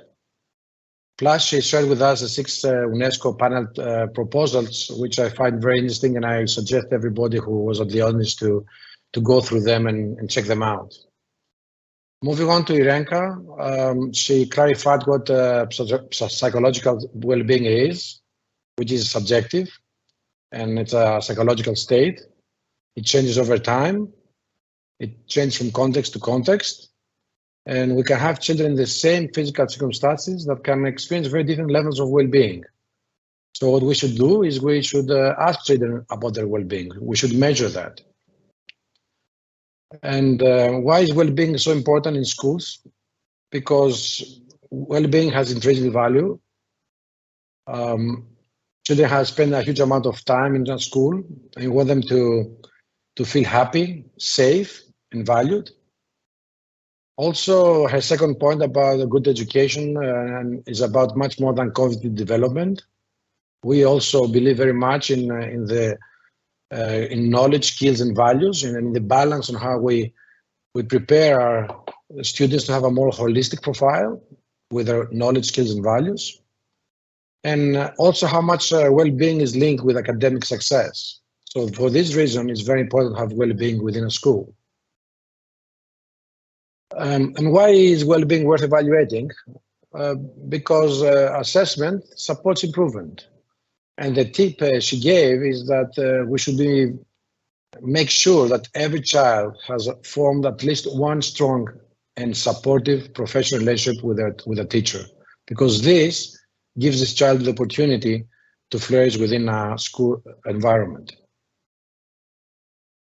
Alex started very strongly with a big problem, which was like, wow, what a big problem, my God. 37 of the teens struggle with mental health, according to the survey from CDC. The good thing is that Alex also gave a solution. And the solution he suggested is that we should create a well-being program by using the three main phases of listen, prove, and build, and different kind of tools like workshops, podcasts, interviews, surveys, and teach our students around their science of well-being. Because we do know that we have misconceptions, biases, different kind of behaviors, different kind of thoughts, feelings, but we should help our students to arrive at a goal, at a mission, at a vision on how they would like their life to become. In order to do that, yes, I totally agree with Alex that we should teach our students the science of well-being, and they do it very well at Yale University. He also, Alex gave us also very nice tidbits with these 5 different points to leverage our strengths. Always fight downhill, don't go uphill. It's much more difficult and much more time-consuming and effort-consuming. Invest in community and be a more inclusive community within the school. Start with small cohorts and require high commitment. Commitment is very important. We say it so many times to our students, but it's also very important for us, principals, teachers, and it's something that we should think about also today a little bit more. Anna has key takeaways starting from survey. World Bank does a lot of research and activities that supports educational issues around the world. So she gave us numbers and very important results from learning coverage to acceleration, which was a global update on country efforts to improve learning and reduce inequalities. A very interesting framework, the RAPID framework for students and teachers. I suggest, I'll go through a little bit, and there's a lot of bibliography that World Bank has open and we cannot read about it. And another factor that was extremely interesting is that we have so many cases of depression and anxiety that accelerated significantly during the pandemic. And this is one of the reasons that Sophia decided to devote Bridge the Gap 2023 on students and teachers' well-being, because we have seen this acceleration on depression. And there's always a direct link between psychological health, learning, and schooling that has been proven by research that the World Bank has done. 3 more key takeaways from Anna. The education systems that must include activities to safeguard children and teachers' psychological health and well-being. That schools can play an important role in improving children and youth psychological health and well-being. and prevent issues from escalating. So you have to act early. That's why you have to measure and act early in order not to create some kind of a domino effect that it will be very difficult to stop after a certain moment. And more than ever, it's been measured, it's been proven that effective teachers are the single most important factor to ensure that students learn. Learning recovery is simply not possible without supporting teachers. If I would pick just one sentence for the Access Panel's key takeaway, I would say that prioritizing both teachers and students' well-being is fundamental for creating a positive and effective learning environment, which is, as we understand, the base for creating an inclusive and holistic school life. Going to the panel, I really thank Daniel and the whole team, Maya, Elliot, Mohini, Azema, and Lina, for the great discussion they had, the difficult questions that they answered, the open-hearted replies, and the best practices shared. I tried to quickly and fast to pick some points, and these are the ones I will present. Point one is that life sends us messages, good and bad ones. And it's on us on how we can interpret them and use them to create our life path. And this is what we see also from our panelists, that they got messages and they use them for their life path and creating very important and creative and life-changing activities and actions. Point number two is that let's learn to speak open about our emotions.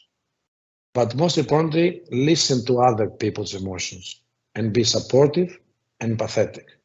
Not just speak, but listen and be open. Point number three, that a healthy mindset and a well-being is a very important base to achieve what we dream in our lives. And this goes also for students and for teachers, for everybody. At point number four, we should ask, we should do surveys, we should gather data. Trust them, we should trust data. When we see numbers that we don't like, we just don't say they're wrong or put them in the drawer. We go deeper. We try to do something about these topics addressed. We should use data for the better of the lives of our students, of ourselves. And we should engage everybody in the implementation of the activities we're going to be doing according to the data and the information gathered. At point number five, another very important thing that our panelists discuss is that how much school culture and people's mindset within a school is the most important factor for its success, because it's in the core of any activity, of any relationship, of any collaboration within this ecosystem of a school. And I would also mention parents, because we speak today a lot of for teachers and students, but on this more inclusive environment and more holistic environment, we should also include parents, which is a very important part of a school life. On point number six, it's very important to find the real issues that matter. And sometimes it's not the grades, most of the time it's not the grades.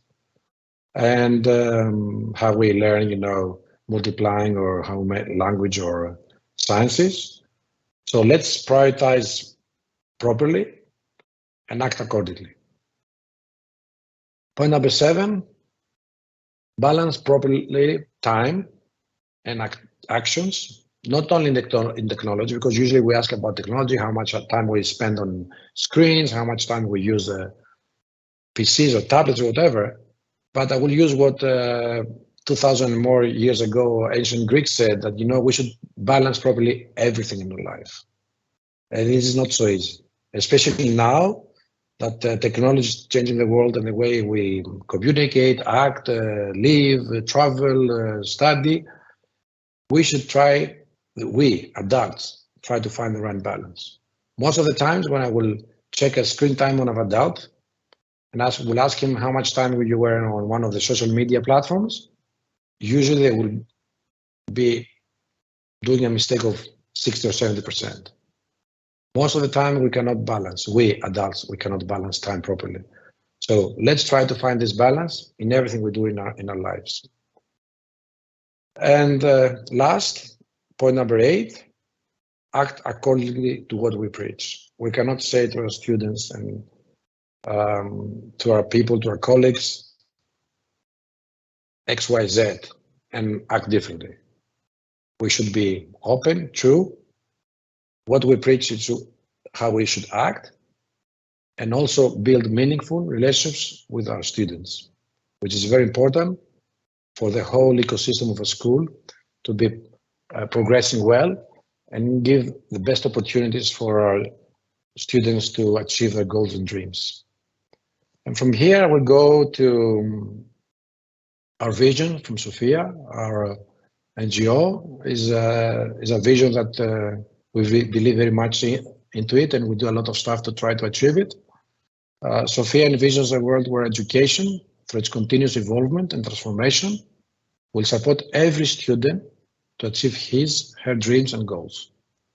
And in order to do that, we do a lot of activities, and one of them is Bridge the Gap.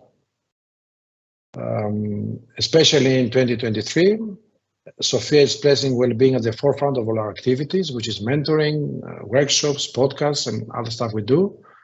And if you're an organization, if you're a school leader, we have open calls, and you can contact us on info@sophianet.org and ask us for our support. We will do it with pleasure, and I assure that we can give you a couple of ideas to make one step forward to the areas that you want to make a step forward.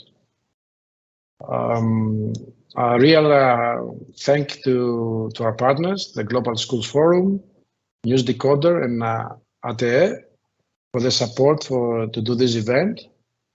Me personally, a huge thank you to Natasha and George for the back office and the Sophia team that is responsible for designing together with me this whole event and creating what we created today and producing this, I believe from my point of view, wonderful opportunity of exchanging experiences and try to do stuff to do our lives in our schools better. And most of all, a big thank you to you all who stayed online for these 3+ hours and participating in Bridge the Gap 2023. And I'm sure that with the ideas you heard and the best practices that you got from our presenters and panelists, that today and tomorrow you will create your school a better place for your student. Thank you very much for participating, and have a great rest of the day.